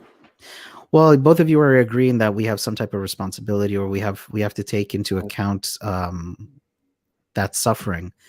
And some others would just push back and say, well, it may increase nature, but we don't have a right to infringe upon that natural habitat in the first place. Okay, so it's sort of like a voluntary human extinction. Yeah. That's I was just thinking about our conversation with Les and exactly. Yeah. Okay. Well, okay. So I would just then disagree with them on the point that we shouldn't be trying to alleviate the plight of wild animals. Yeah. Like that. When I talk about antinatalism with someone, I'm just asking, what is your justification for bringing someone into existence? But you can't. I don't think it's reasonable to separate that from how the philosophy, because this is a philosophy you hold for the individual and for society. If you're just holding it for certain people, that doesn't sound like anti-natalism to me. That sounds like you're discussing with someone. She always configures anti-natalism, right, to try and attack something else. It's about what you're presenting. That's what we should be attacking, criticizing, whatever. I'm not holding it for certain people. I would ask every single person the same question. Yeah, and if that was applied as a philosophy, even if it took generations, I think that would have dire consequences for the entire ecosystem. Yeah. Same thing with farming, I guess. Yeah, like it could have dire consequences, but it doesn't necessarily have to. And what I'm saying is we should mix those two things together by saying, we should be adopting antinatalism over time. And whilst we're doing that, we should have great consideration for how that's going to impact wild animals. Yeah. And try and reduce the impact. That's what I'm saying. Well, it may do, but should we not remain agnostic on that? Well, we should. But what my agnostic entails and what your agnostic entails are two different things because of our disagreement on uncertainty principle. Yeah, so what my answer would be is that I don't think any individual person is justified in bringing someone into existence, but it's going to happen anyway because we live in the real world and humans are going to be around for probably thousands of years. And whilst we're around, I think we should, and we are already, it's building more and more and it will increase, hopefully. We should be more and more researching into wild animal suffering and how we can help address it. And the examples of humans going away and civilizations falling and nature reclaiming them before are not comparable to how it's going to be in the future, because in the future we are going to have a vastly different understanding and vastly different technology to be able to deal with the situation. Yeah. Do I know what that understanding and technology is going to be? No, but I know that we are going to get better and better.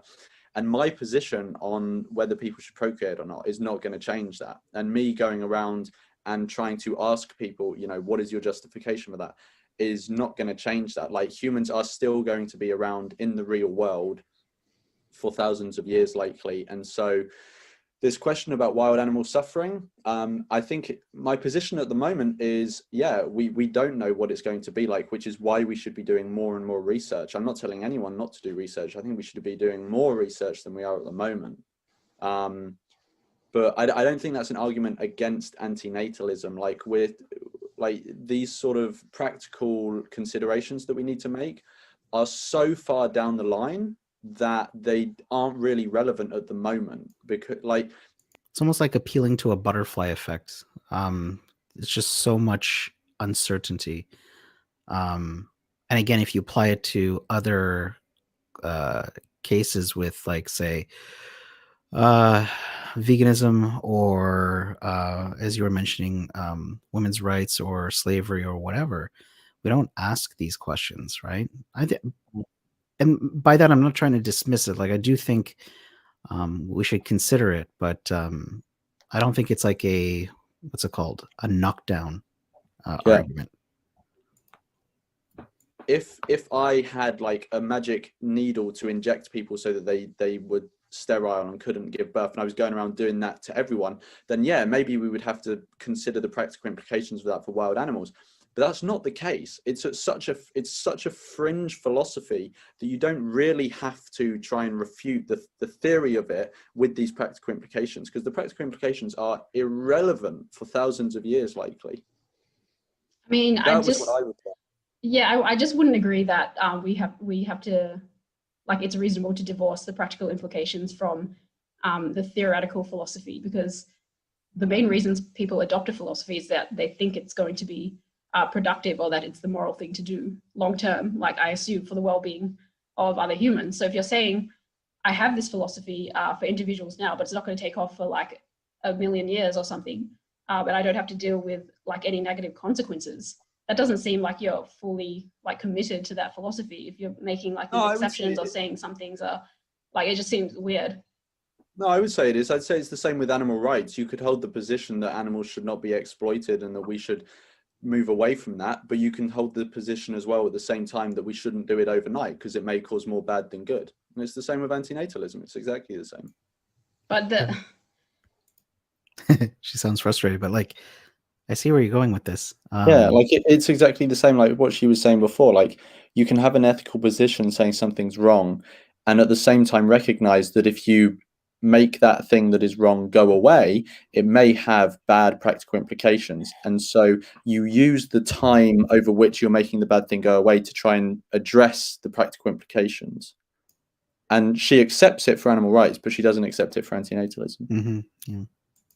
You can still have a theoretical position and realize that there may be some practical arguments against it, but the practical arguments are not relevant yet. You know, it's relevant for this discussion because the evidence we have now shows that people don't really give a shit about animals or their suffering in the wild, or are anyway like really committed to maximizing their well-being. And when humans go away, wild animal suffering comes back. So it still has practical implications. You're applying the views today of wild animals to something practical that's going to happen in thousands of years, probably. Even like so, like, why not consider that as part when you're deciding whether this is a legitimate philosophy to hold or not, and the negative consequences that's probably going to happen from it, based on how we understand like humans now. And suffering came back, and like they were probably doing horrible stuff like to each other as well as animals. It's fairly uncontroversial to say that wild animal suffering comes back as human populations disappear. And it's also uncontroversial to say that humans don't really give a moral or like shit about animals. And those two together, I think, is an argument, possible argument against anti-natalism. Again, not enough for me to be, oh, okay, let's have kids now. But it's enough. Like, I don't think it's... Oh yeah, I agree with her on this. Like, it's definitely an argument against it, but I would say, yeah, it's not enough. Yeah. I don't think it's valid to just dismiss these as like, oh, it's going to happen in thousands of years. We don't have to worry about it now. The implications are still important to me of what. But we lack the data, right? Like the. Yeah. Well, and also it's a straw man, because I'm not saying that we should totally disregard it. I'm saying they're not relevant to what we're doing at the moment, but we should be researching over time because they will become relevant. Yeah. Yeah. Applying anti-natalism as a philosophy, human and animal dynamics, but that just might be something we disagree on as what is relevant or not. But to me, it's usually relevant. I think, I don't know, it comes across to me like you seem to think like that you can't hold a theoretical position if there is some sort of practical implication that you would that would sort of conflict with it. So let me give an example. Like, I think a person can hold the position that killing animals is wrong, like, you know, for whatever reason. Actually, I know plenty of hunters who argue that it helps the ecosystem, right? And people are like, well, that's still not justified to take the life and to harm another being and screw up their family and stuff like that, right?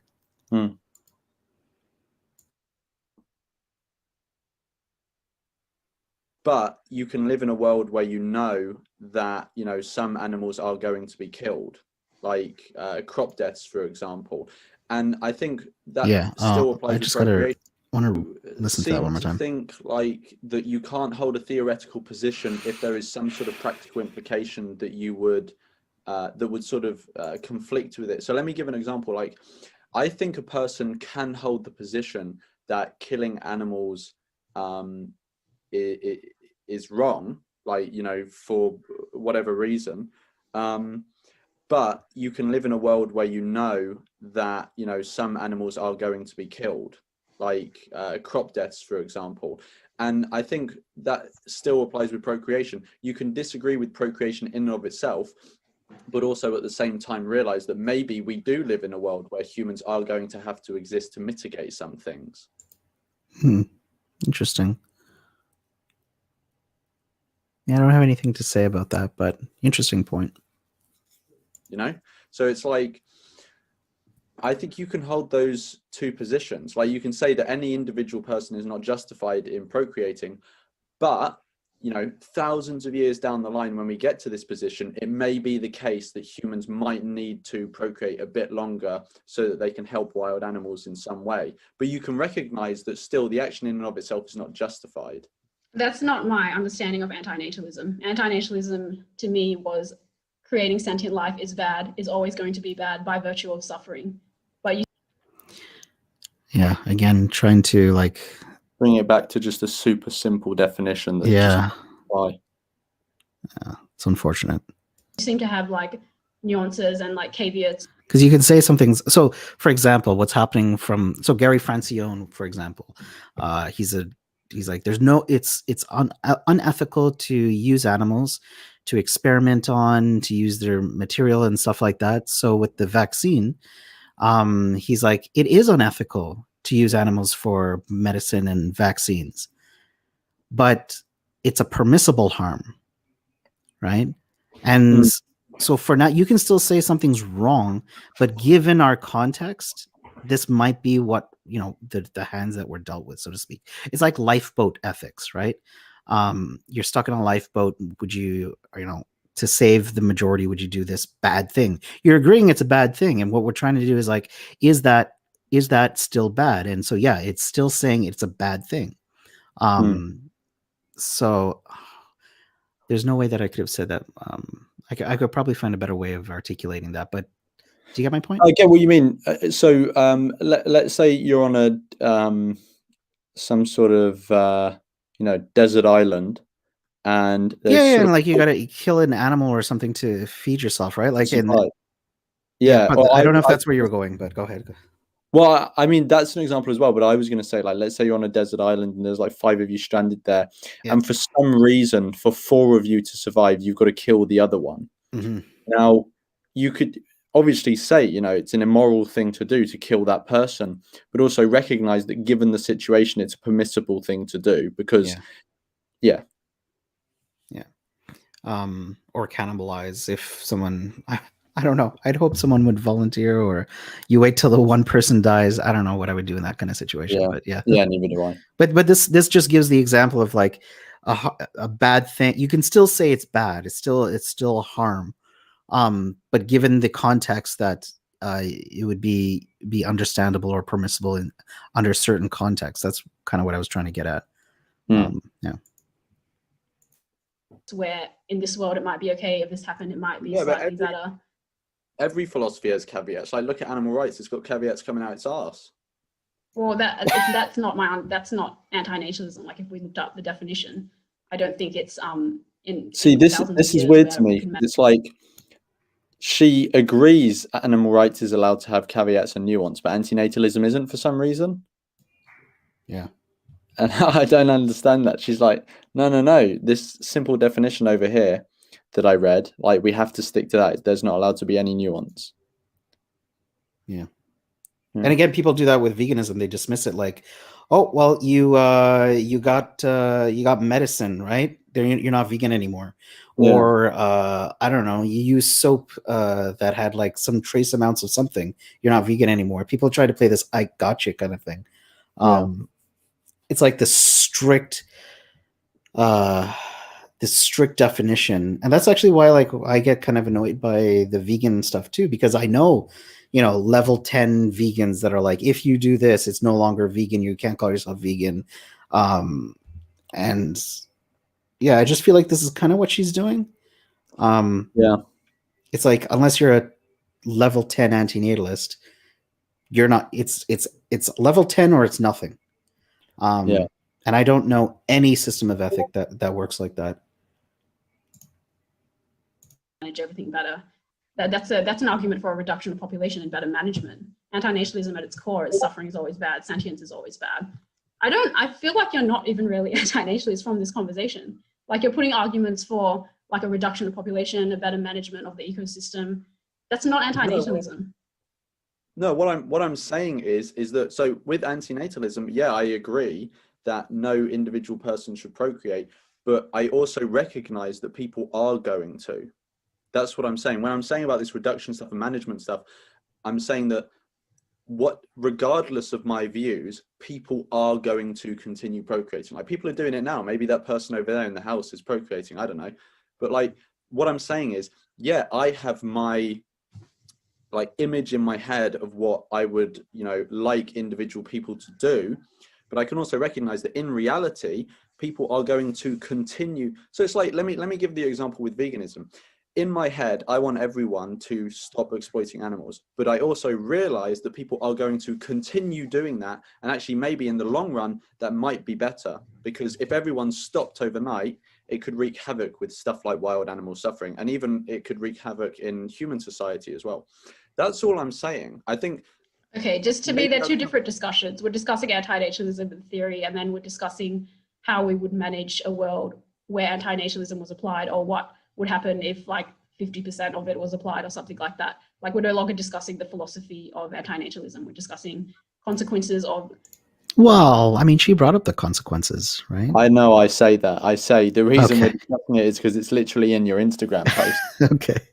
Applying an anti-natalist worldview to certain demographics, which is a different discussion. Well, I know, but that was what was in your post. That's why we're discussing it. You were talking about wild animal suffering. Yeah, but to me, that is a legitimate possible argument for pronatalism, because one of the arguments for anti-natalism is that human suffering and all this suffering is going to happen. But it is likely that where there are more human cities, there is less suffering, whereas where there's more animal suffering, whereas there's more wilderness, there's more animal suffering. That's all it is. Yeah, but it's a matter of policy, isn't it? Then you've got to get into policy, which is why we were talking about it. And I think it is unlikely, if I were to take this line of argument, it is unlikely that we would have. There was a little bit of a jumping back and forth there, because like now she's just like, I brought this up as a valid criticism, and now talking about policy. But like at the first, she was like, there's a difference between the philosophy and the consequences, but she brought up the consequences. So I feel like there's a little bit of a jumping back and forth there for some reason. Come up with a good, like, it's a fantasy world that we live in, that to think that we're going to have this utopia where, you know, wild animals are completely taken care of. We make sure the tigers don't eat the antelope. We give the tigers manufactured vegan meat or something like that. I would love that. There's a part of my brain that doesn't think that is a legitimate thing to try and strive for, because it is so unrealistic. It's just a potential argument for pronatalism that I would probably, if I was arguing with a pronatalist and they brought that up to me, I would probably accept that as like a possible legitimate argument. Okay, I'm with her so far. It's a possible argument. For pronatalism, just because of my understanding of the way the world functions and how there's much less suffering in human cities than in wilderness, and just human selfishness in general. I just don't get how she, like, just a moment ago was like, why are we talking about this? You know what I mean? Yeah, and then go straight back into talking about it. Yeah, let me just rewind that part again. People are going to. That's what I'm saying. When I'm saying about this reduction stuff and management, if everyone stopped overnight, it could wreak havoc with stuff like wild animal suffering, and even it could wreak havoc in human society as well. That's all I'm saying. I think. Okay, just to me, they're two different discussions. We're discussing anti-natalism theory, and then we're discussing how we would manage a world where anti-natalism was applied, or what would happen if like 50% of it was applied or something like that. Like, we're no longer discussing the philosophy of anti-natalism. We're discussing consequences of applying an anti-natalist worldview to certain demographics, which is a different discussion. Well, I know, but Yeah. Okay. Anyways. that was what was in your post. That's why we're discussing it. You were talking about wild animal suffering. Yeah, but to me, that is a legitimate possible argument for pronatalism, because one of the arguments for anti-natalism is that human suffering and all this suffering is going to happen. But it is likely that where there are more human cities, there is less suffering, whereas where there's more animal suffering, whereas there's more wilderness, there's more animal suffering. That's all it is. Yeah, but it's a matter of policy, isn't it? Then you've got to get into policy, which is why we were talking about it. And I think it is unlikely, if I were to take this line of argument, it is unlikely that we would ever come up with a good, like, it's a fantasy world that we live in, that to think that we're going to have this utopia where, you know, wild animals are completely taken care of. We make sure the tigers don't eat the antelope. We give the tigers manufactured vegan meat or something like that. I would love that. There's a part of my brain that doesn't think that is a legitimate thing to try and strive for, because it is so unrealistic. It's just a potential argument for pronatalism that I would probably, if I was arguing with a pronatalist and they brought that up to me, I would probably accept that as like a possible legitimate argument for pronatalism, just because of my understanding of the way the world functions and how there's much less suffering in human cities than in wilderness, and just human selfishness in general to like properly take seriously the suffering of wild animals. Yeah, no, I agree with that. I also don't live in this fantasy world where I think like humans are going to go extinct overnight and then all of the lions are going to walk with the lambs and shit like that. I agree, like nature is really horrible, and I think we should do what we can. Like, maybe from life coming about, a Pandora's box was opened that is never going to be able to have a lid put on it. And given that humans are here and we are the ones that, as far as we're aware, that we're the only ones that have the cognitive capacity to do any of this, we should try our best with the time we have here to, try and alleviate the suffering of wild animals. And I think you can hold that view with, at the same time, holding the view that it is unjustified for any individual person to procreate. I don't see how those two things conflict. It's not like if I held that view and then went round and actually tried to stop people having children forcibly, well, yeah, then it would conflict, because the practical implications of what I was doing would be that wild animals would then end up like suffering immensely, probably. But I'm not doing that. I'm just holding the view that I think people shouldn't individually procreate, but also recognize that they will. And further down the line, maybe the human population will reduce. And I would hope by that point, humans would have become at least ethically conscious enough to... which is pretty much what vegans are saying too. To go out and altruistically help wild animals in the ways that we can. Or will be able to. I don't see how any of that works. I still think it entails a contradiction, just because with the wild animal suffering thing, that's just a part of reality that is hard to just dismiss. Even as thousands of years down the track, we have no evidence to show that people are ever going to act ethically towards animals. So I don't understand. It's a policy proposal that you're coming up with, but it's not an argument for anti-natalism, whereas from the pronatal side, it is an argument for pronatalism, because I think I wasn't saying it was an argument for anti-natalism. I was just saying it's not an argument against it. But the pronatal argument that there's wild animal suffering and people will not look after wild animals based on the history of humans' relationship with animals, therefore we should just have human cities and maximize human well-being, that is a legitimate argument against anti-natalism, because wild animal suffering will come back if human populations die out. But how does someone know that? We haven't got to the point. Like, we have lots of examples of human populations dying out and animal suffering come back. Chernobyl being a main one. But that's scientifically controversial to say that wild animal suffering comes back. Like, it's a known scientific fact.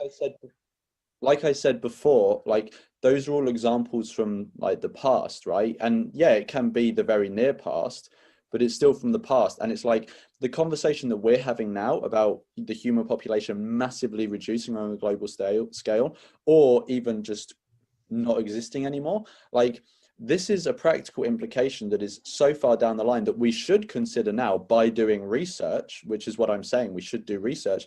But I don't think it's some sort of like slam dunk you can pull out your pocket now, because it has no relevance to the procreation of like Jim in Spain, you know? It would on a collective level, not on an individual level. But if we're talking about anti-natalism on a broad level, like applying this philosophy that you want people to adopt, eventually it will have this effect of lesser populations and more wild animal suffering. Like, I don't really understand how you're divorcing the two. And I know you're saying, oh, different technology, and it'll we come up with, you know, better worlds and all this, but there's no evidence to show that that's actually going to happen. That's how humans are going to do it. So it's still that parallel argument thing. Like, I make this parallel argument, or you say, oh, but this could happen, we should do this. It's still not an argument for anti-natalism. Yeah, no, I understand this, and I understand that we don't like. I'm We not just pause it totally quickly. divorcing the two. I just want to point out again that she says there's a parallel argument and then doesn't actually lay it out. But that's all I wanted to say. Yeah. Okay. I'm just saying that you can hold both positions at the same time, I think. And also, yeah, there's no evidence that, you know, if humans continue to exist further down the line that we're going to help wild animals. But there's also no evidence that, like, we're going to, like, further down the line,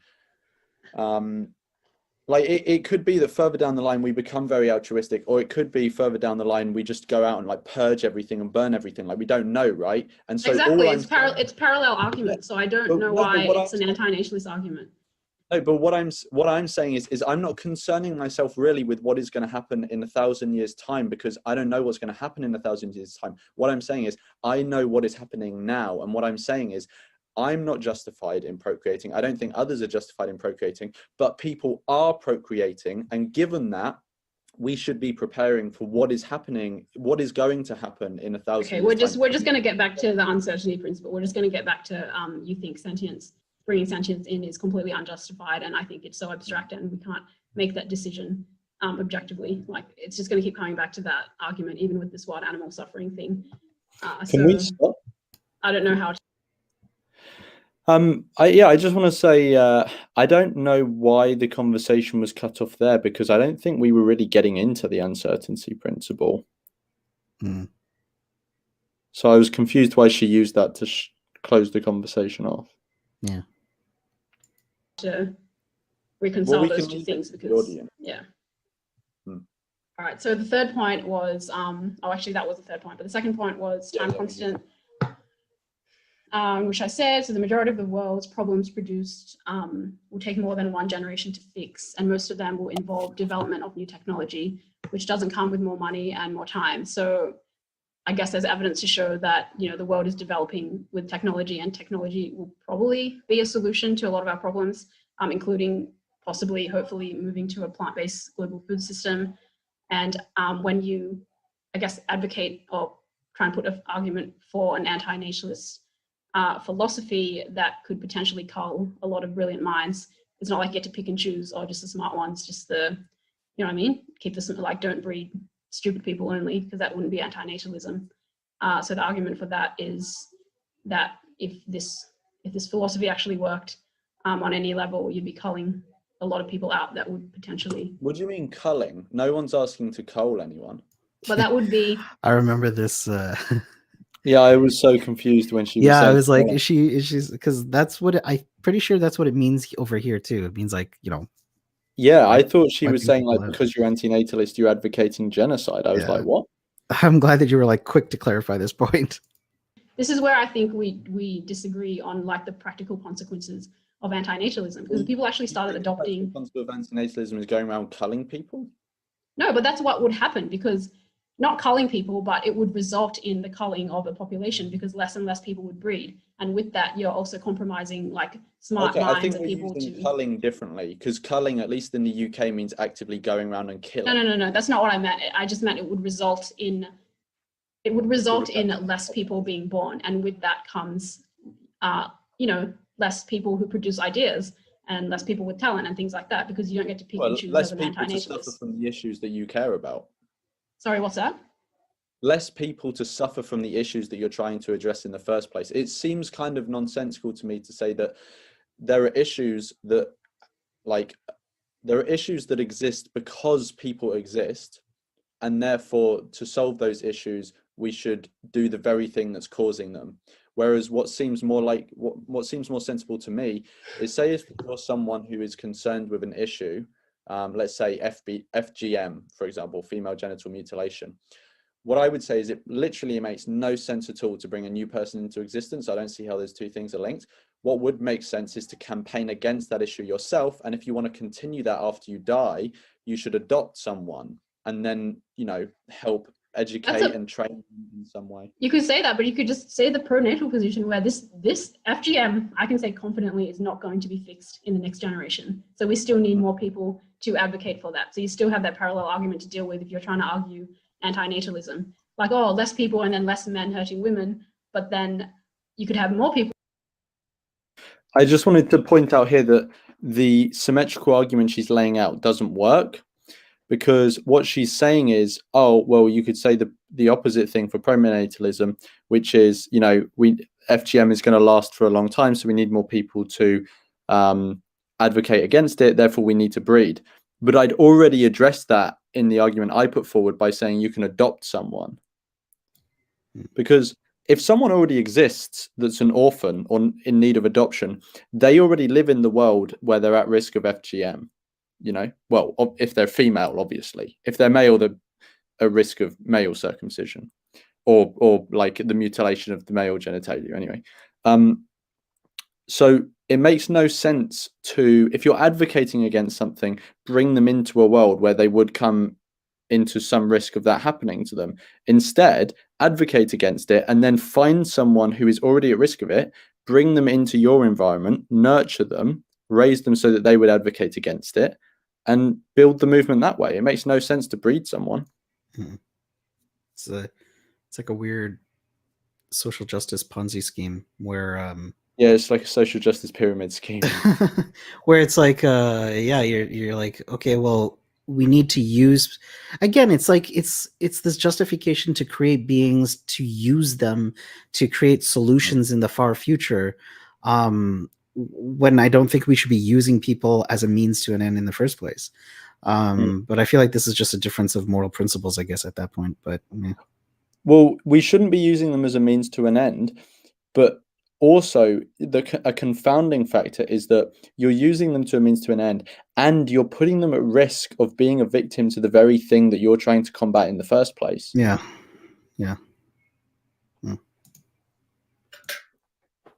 When more people speaking out for women and ending it with them. Sorry, what's that? Well, it's not just men that do FGM, well, I mean, anything, So it's still, with every anti-natalist argument, there's just this parallel argument just sitting there staring at me where I can't. So what is the parallel argument here? So the one you gave about female genital mutilation is that we shouldn't breed more people. We should campaign against it. And the parallel argument would be it's going to take more people to actually campaign against that. Again, practically speaking, we understand there's going to be a ton of people going to be procreating.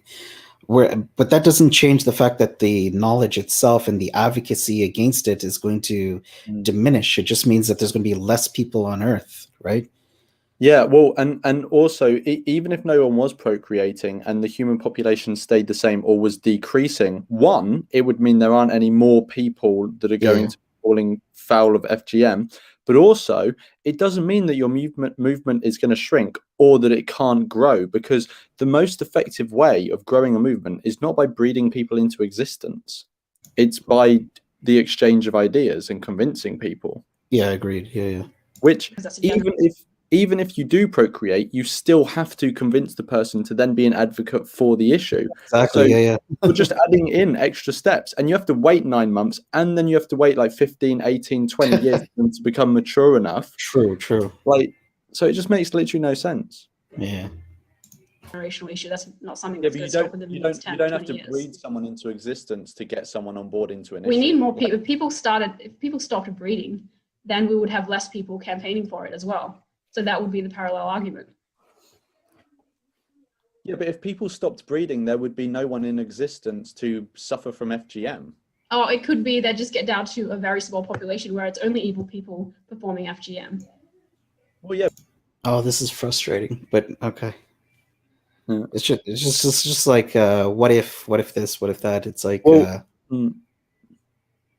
and also like 15 seconds ago, if you rewind, I literally said you don't have to breed people into existence to grow a movement. And then she said, yeah, but to grow the movement, you have to breed people. And it's like, well, that's not the case. And I've literally just said that. Sorry, what's that? Well, it's not just men that do FGM. Yeah, well, I mean, anything, you know? So it's still, with every anti-natalist argument, there's just this parallel argument just sitting there staring at me where I can't. So what is the parallel argument here? Okay, so the one you gave about female genital mutilation is that we shouldn't breed more people, we should campaign against it. And the parallel argument would be it's going to take more people to actually campaign against that because that's a generational issue. That's not something that goes up within the next 10 you don't have to years. breed someone into existence to get someone on board into an We issue. need more people. If people stopped breeding, then we would have less people campaigning for it as well. So that would be the parallel argument. So there you go. It's like you don't have to breed people into existence to get them to campaign for an issue. And then she says, if people stop breeding, we'll have less people in campaigning. Yeah. Breeding, there would be no one in existence to suffer from FGM. Oh, it could be they just get down to a very small population where it's only evil people performing FGM. Well, yeah, but then let's say everyone stops existing and there's only like 50 people left in the universe and like 2 of them are suffering from FGM.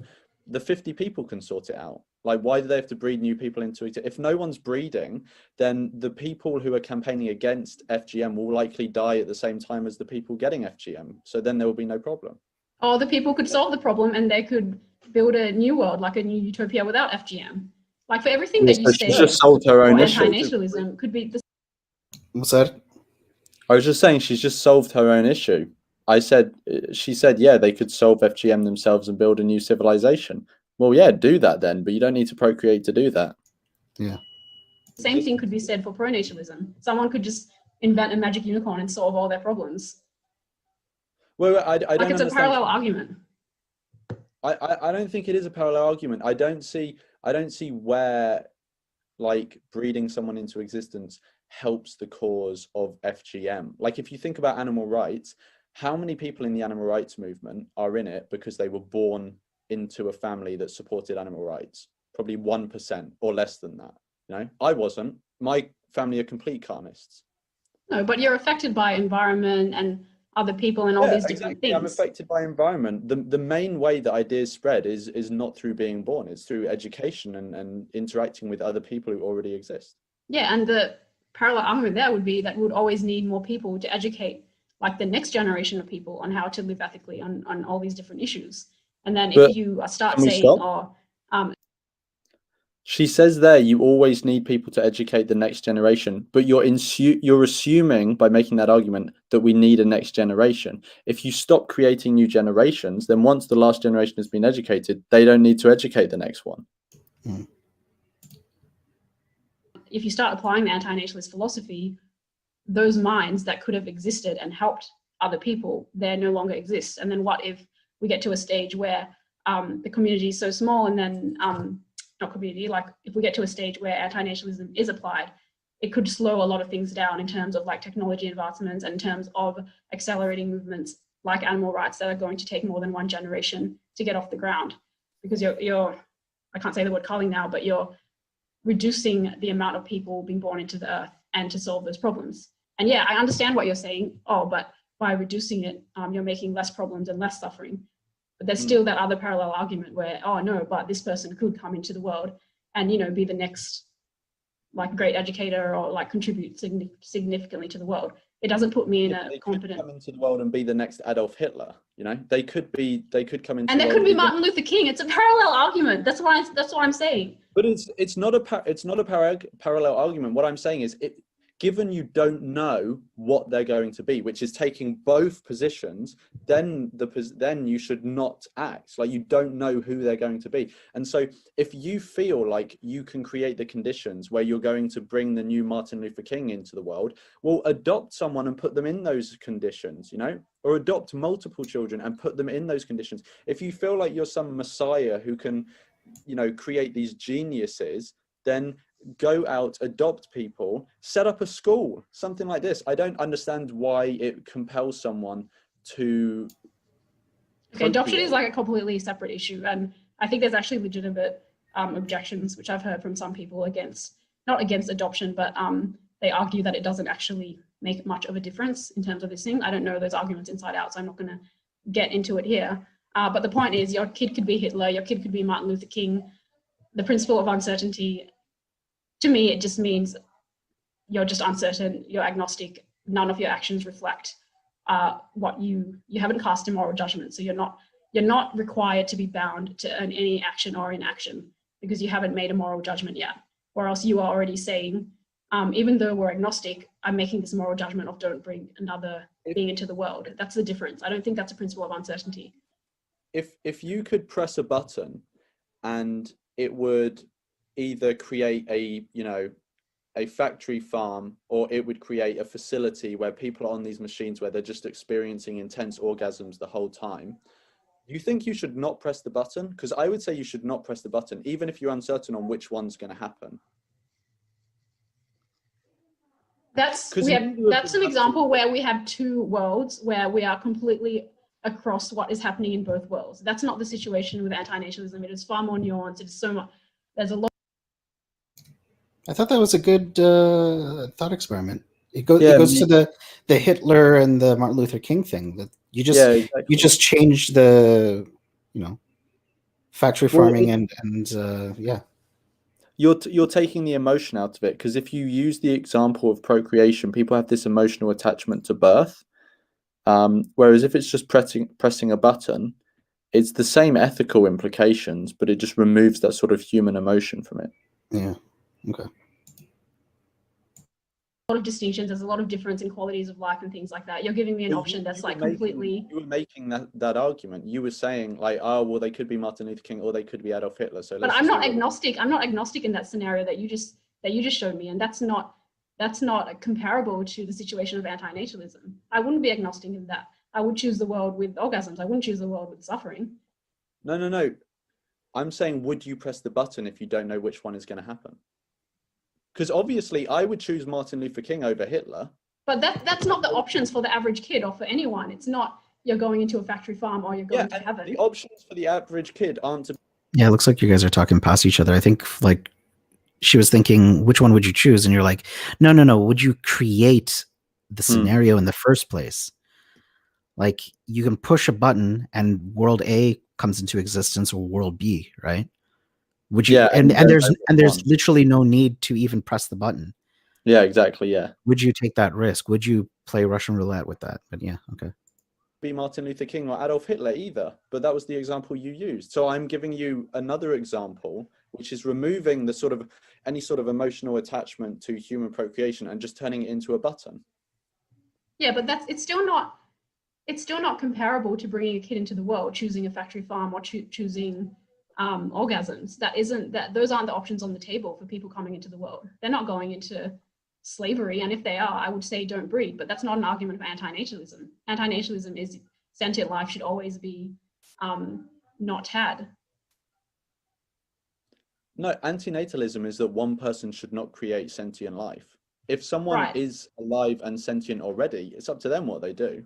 I don't think that's not the same thing as that's not the same thing as being agnostic on factory farming or like choosing a button between factory farming and what's that other one, like heaven, basically. Okay, well, remove factory farming. Let's say, you know, you have two people. One is having a really, really shit life. One is having a really, really good life. And you have a button. You can press it. One of them is created. Should you press the button? I would say no, given that you don't know which one you're going to get. You have no idea which one. These are polarized examples that don't reflect the reality of giving birth, like bringing someone into the world. Like, I don't think they're fair comparisons. You're the one who brought them up in the first place. I didn't. Yeah, so the first thing I want to say is that I just point out in the video there that she's actually the one that brought up these polarized examples first. Yeah. And second of all, she doesn't study philosophy, but like she engages in philosophical circles. She knows that hypotheticals are a valid way of testing someone's moral or ethical principles. Yep. I think she just didn't want to answer the question, so she was trying to squirm out of it. Yeah, it sounds like we're coming near the end, so it sounds like maybe there might have been like some what is it? When you're losing steam, it might sound like What was that? Fatigue. Yeah, it sounds like she's getting fatigued here. I could be misreading that, but it sounds like you were getting at that principle and you were trying to highlight this we shouldn't take that risk, and I think you were doing a good job with the hypothetical and the thought experiment. But yeah, oh well. Mentioned Hitler and Martin Luther King. You did. Yeah, to illustrate that it could be like, okay, maybe those and are. I'm using this to illustrate something. I'm just saying that if you're saying don't bring people into existence because it's going to cause more problems, there's that parallel argument of bringing people into the world could also help solve problems. That's all it is. That's all the parallel argument is. And it leads... I wasn't saying that bringing people into existence necessarily will cause more problems. You know, bringing Nelson Mandela into existence or bringing Martin Luther King into existence probably didn't cause more problems. It probably benefited a lot of people. What I'm saying is that doesn't justify the initial act of procreation. You know, if someone is wrongfully imprisoned for some reason, but they actually end up, you know, having a very enjoyable time in this prison, they learn a lot, they grow as a person, they even benefit the other inmates. Like, the outcome of that is actually that it's, you know, it's been relatively beneficial. Does it justify the initial imprisonment? No, I would say no. It doesn't justify the initial imprisonment. It's just really lucky and, you know, good that that reckless thing that was initially done led to something that was... Well, that's a specific ad hoc example of where, if you gave me that case, I could come to a conclusion based on that person's life. But it still doesn't put me into a place where I would think always that it is wrong to bring sentient life into the world. It's just a fundamental disagreement. I don't know what else to say about it. But we've been talking for a little while. I think we've covered most of what we wanted to talk about, unless you wanted to get into anything else with me. Were there any other points on the actual slide? No, those were my 3 points: the uncertainty principle, time constant, wild animal suffering. And then I said there are good reasons for not having kids depending on your personality and desires, ability to provide kids with that positive life, and people feeding their children products of animal abuse definitely shouldn't be raising humans. However, all of this is not an argument for AN. So I think there are reasons for people not to have kids. I never ever want kids. Like, that would just, I would rather contract a fatal disease. Yeah, I would just, oh, sorry. Yeah, so I think there are legitimate reasons for certain types of people not having kids, but I don't hold there is a legitimate argument, like a structurally sound argument that I can say with confidence, like intellectually and everything else, for anti-natalism. And you obviously the only thing that I would say, just to round off for anyone listening, is I would just repeat the point that I was making earlier, that I think the principle of uncertainty, if you're uncertain about the implications of what you're doing and you don't have to take any action, I would say you should err on the side of caution. But I think Pat and I disagree on that. But I just wanted to repeat that that's my position. So I think, yeah, if you don't know what's going to happen to the person you're creating, then you should err on the side of caution. The other thing I would say is that if anyone is watching and they are going to, you know, have a biological child or something like that, I just hope that you're, you know, very responsible and you know, give them the best life that you can. I think it's a very reckless thing to do, but if you're going to be reckless, then I hope it works out well for the kid. Look, I might support things like baby licenses. I may support things like making it quite difficult for a family to raise a child. We might agree on some of those things. You know, I don't think anyone... Yikes, did she just say make it difficult to raise a child? I think she meant make it difficult for certain people to have children. Oh. Sketchy, but okay. Yeah. So I think, yeah, if you don't know what's going to happen to the person you're creating, then you should err on the side of caution. The other thing I would say is that if anyone is watching and they are going to, have a biological child or something like that, I just hope that you're, very responsible and you give them the best life that you can. I think it's a very reckless thing to do, but if you're going to be reckless, then I hope it works out well for the kid. Look, I might support things like baby licenses. I may support things like making it quite difficult for a family to raise a child. We might agree on some of those things. I don't think anyone should be able to have a child anywhere. I don't always think bringing kids into the world is a good thing. I don't want any myself. I've seen people and just gone like, why the fuck did you breed? So there's probably outside the philosophical tendencies of anti-natalism, we would probably agree on a lot of things related to that philosophy, not that specific philosophy, due to the disagreement, mostly on the uncertainty principle. I think, because I can't understand how not taking an action for a moral reason is not taking a side. So I really want to see people discuss that if they have any further insights. Yeah, I'll be happy to do like we can do another general discussion with more people, like if we can get like a couple more other people on and have a conversation on that exact topic. I know people that would love to debate this stuff. Like, I also think I agree with you. I think we would have a lot of common ground in actual policy that could be pursued, because whilst I have this view in my head, I'm not some sort of like crazed person that thinks that we should just go and ban procreation tomorrow. Like, I understand that despite having a certain philosophical view, you can understand that actually in reality, when you come to implement policies, it's going to be more beneficial to do certain things. So for example, like I would prefer to implement policies like helping economic development or helping increasing access to water, or access to contraception, or access to education, like all of these things that would have the practical implication of less people being born because they generally reduce birth rates. I would do that rather than just banning procreation, because it's like banning procreation would be fucking stupid. Like, it wouldn't work anyway, and it would there's like lots of policy kind of debates around it as well. And exactly, so I that's another thing that people should appreciate as well, is that even if they do see the philosophy as very hardline, it's not the case that people just want to go around and fucking cut people's dicks off or something. It's like I wasn't like that when I was anti-natalist. So and most of my friends who were anti-natalists were like that. That was a good discussion. I'm glad we got to chat about it. I actually know quite a few people that would love to keep discussing this, like even more than me. And I'm relatively new, like, to the anti-natalist philosophy and the arguments against it and the arguments for agnosticism.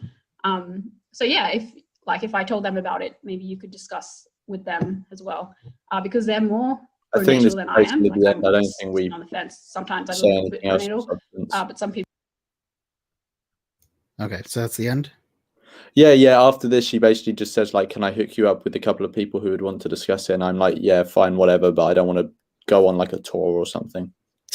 Okay, you want to end this then? Yeah. Did you want to do a round off or anything? I just want to see how it quickly finishes. There's like a couple seconds left. People, are really more on the pro-natal side of things, so it'd probably make for a more interesting discussion rather than me just being like, I don't know, like, I'm not sure, I'm not convinced. You know what I mean? Like, they probably have more direct kind of arguments for pro-natalism. Yeah, sure. I don't know if I want to get into like a whole series of like different, like, just Maybe you should. Round of different people, but like, yeah, I'd be happy to like talk to people and stuff. Okay. So what did you think of that, Mark? Okay. I think you did a good job. I think you articulated your points multiple times, actually.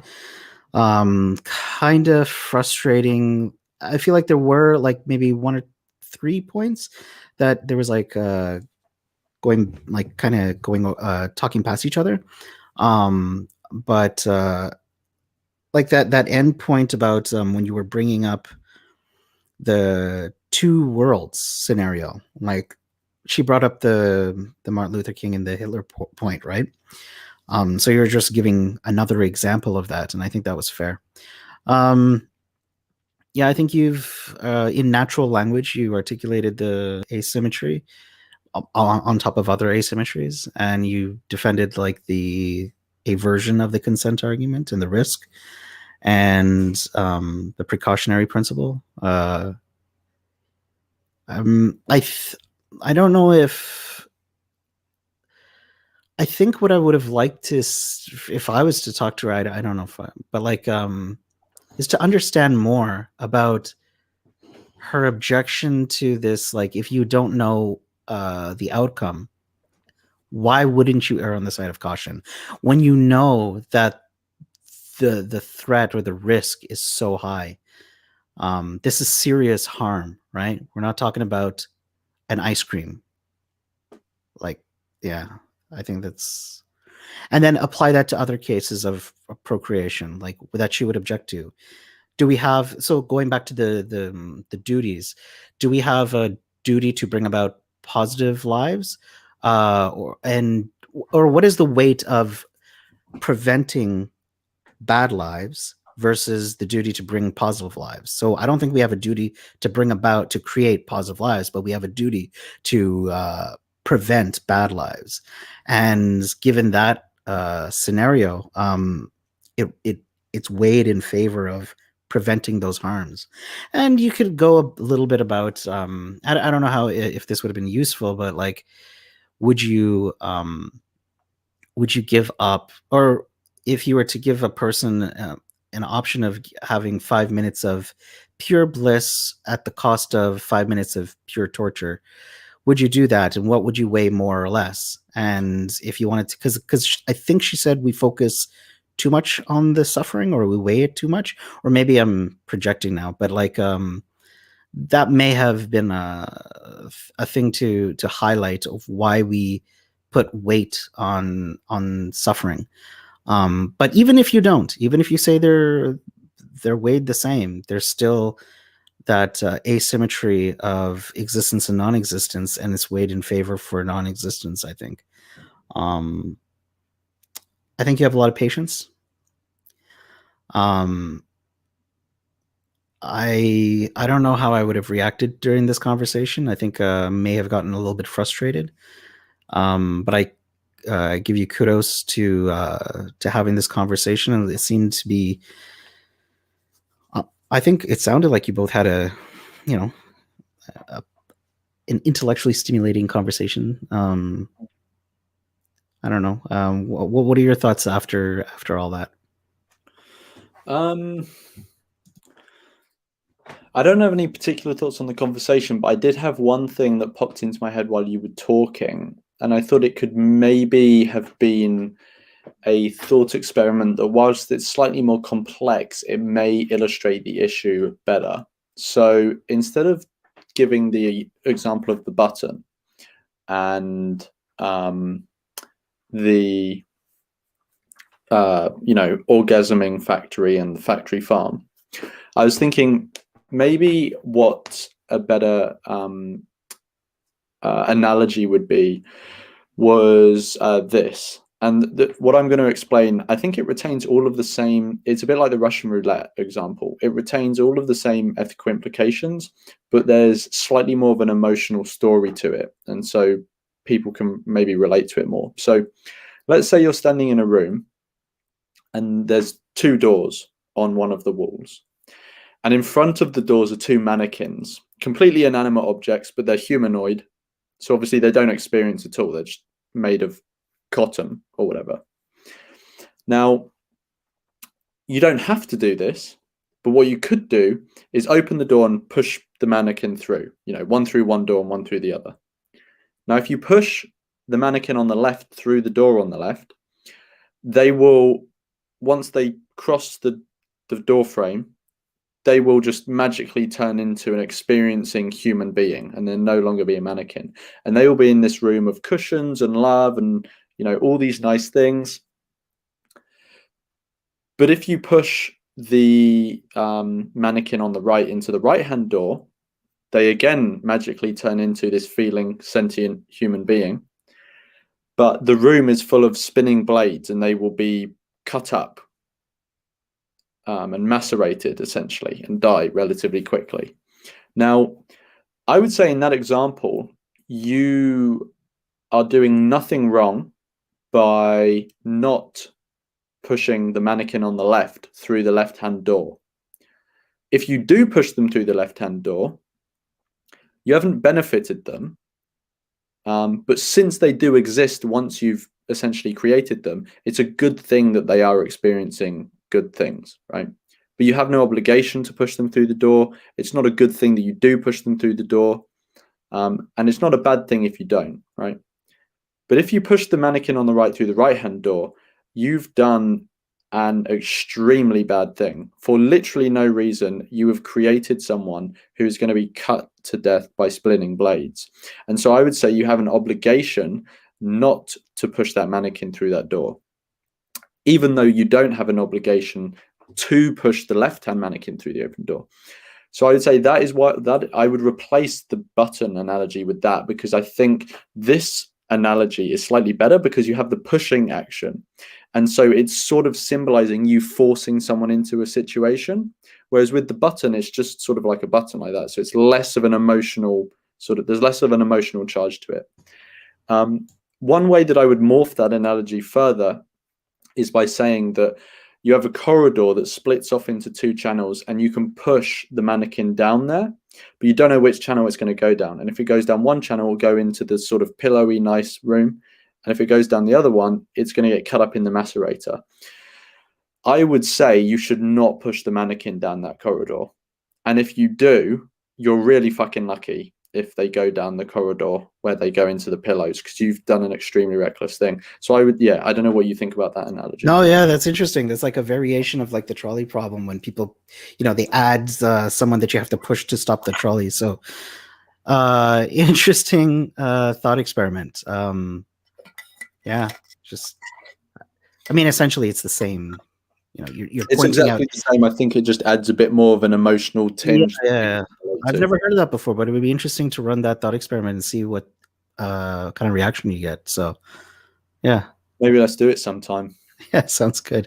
Was there anything else you want to say before we end? I just want to say thank you for coming on the channel and reviewing the discussion with me. I really appreciate the commentary. No, it's all cool. I enjoy it. No, I've got nothing else to say. Cool. All right. Well, take care. See you later. Thanks. Cheers.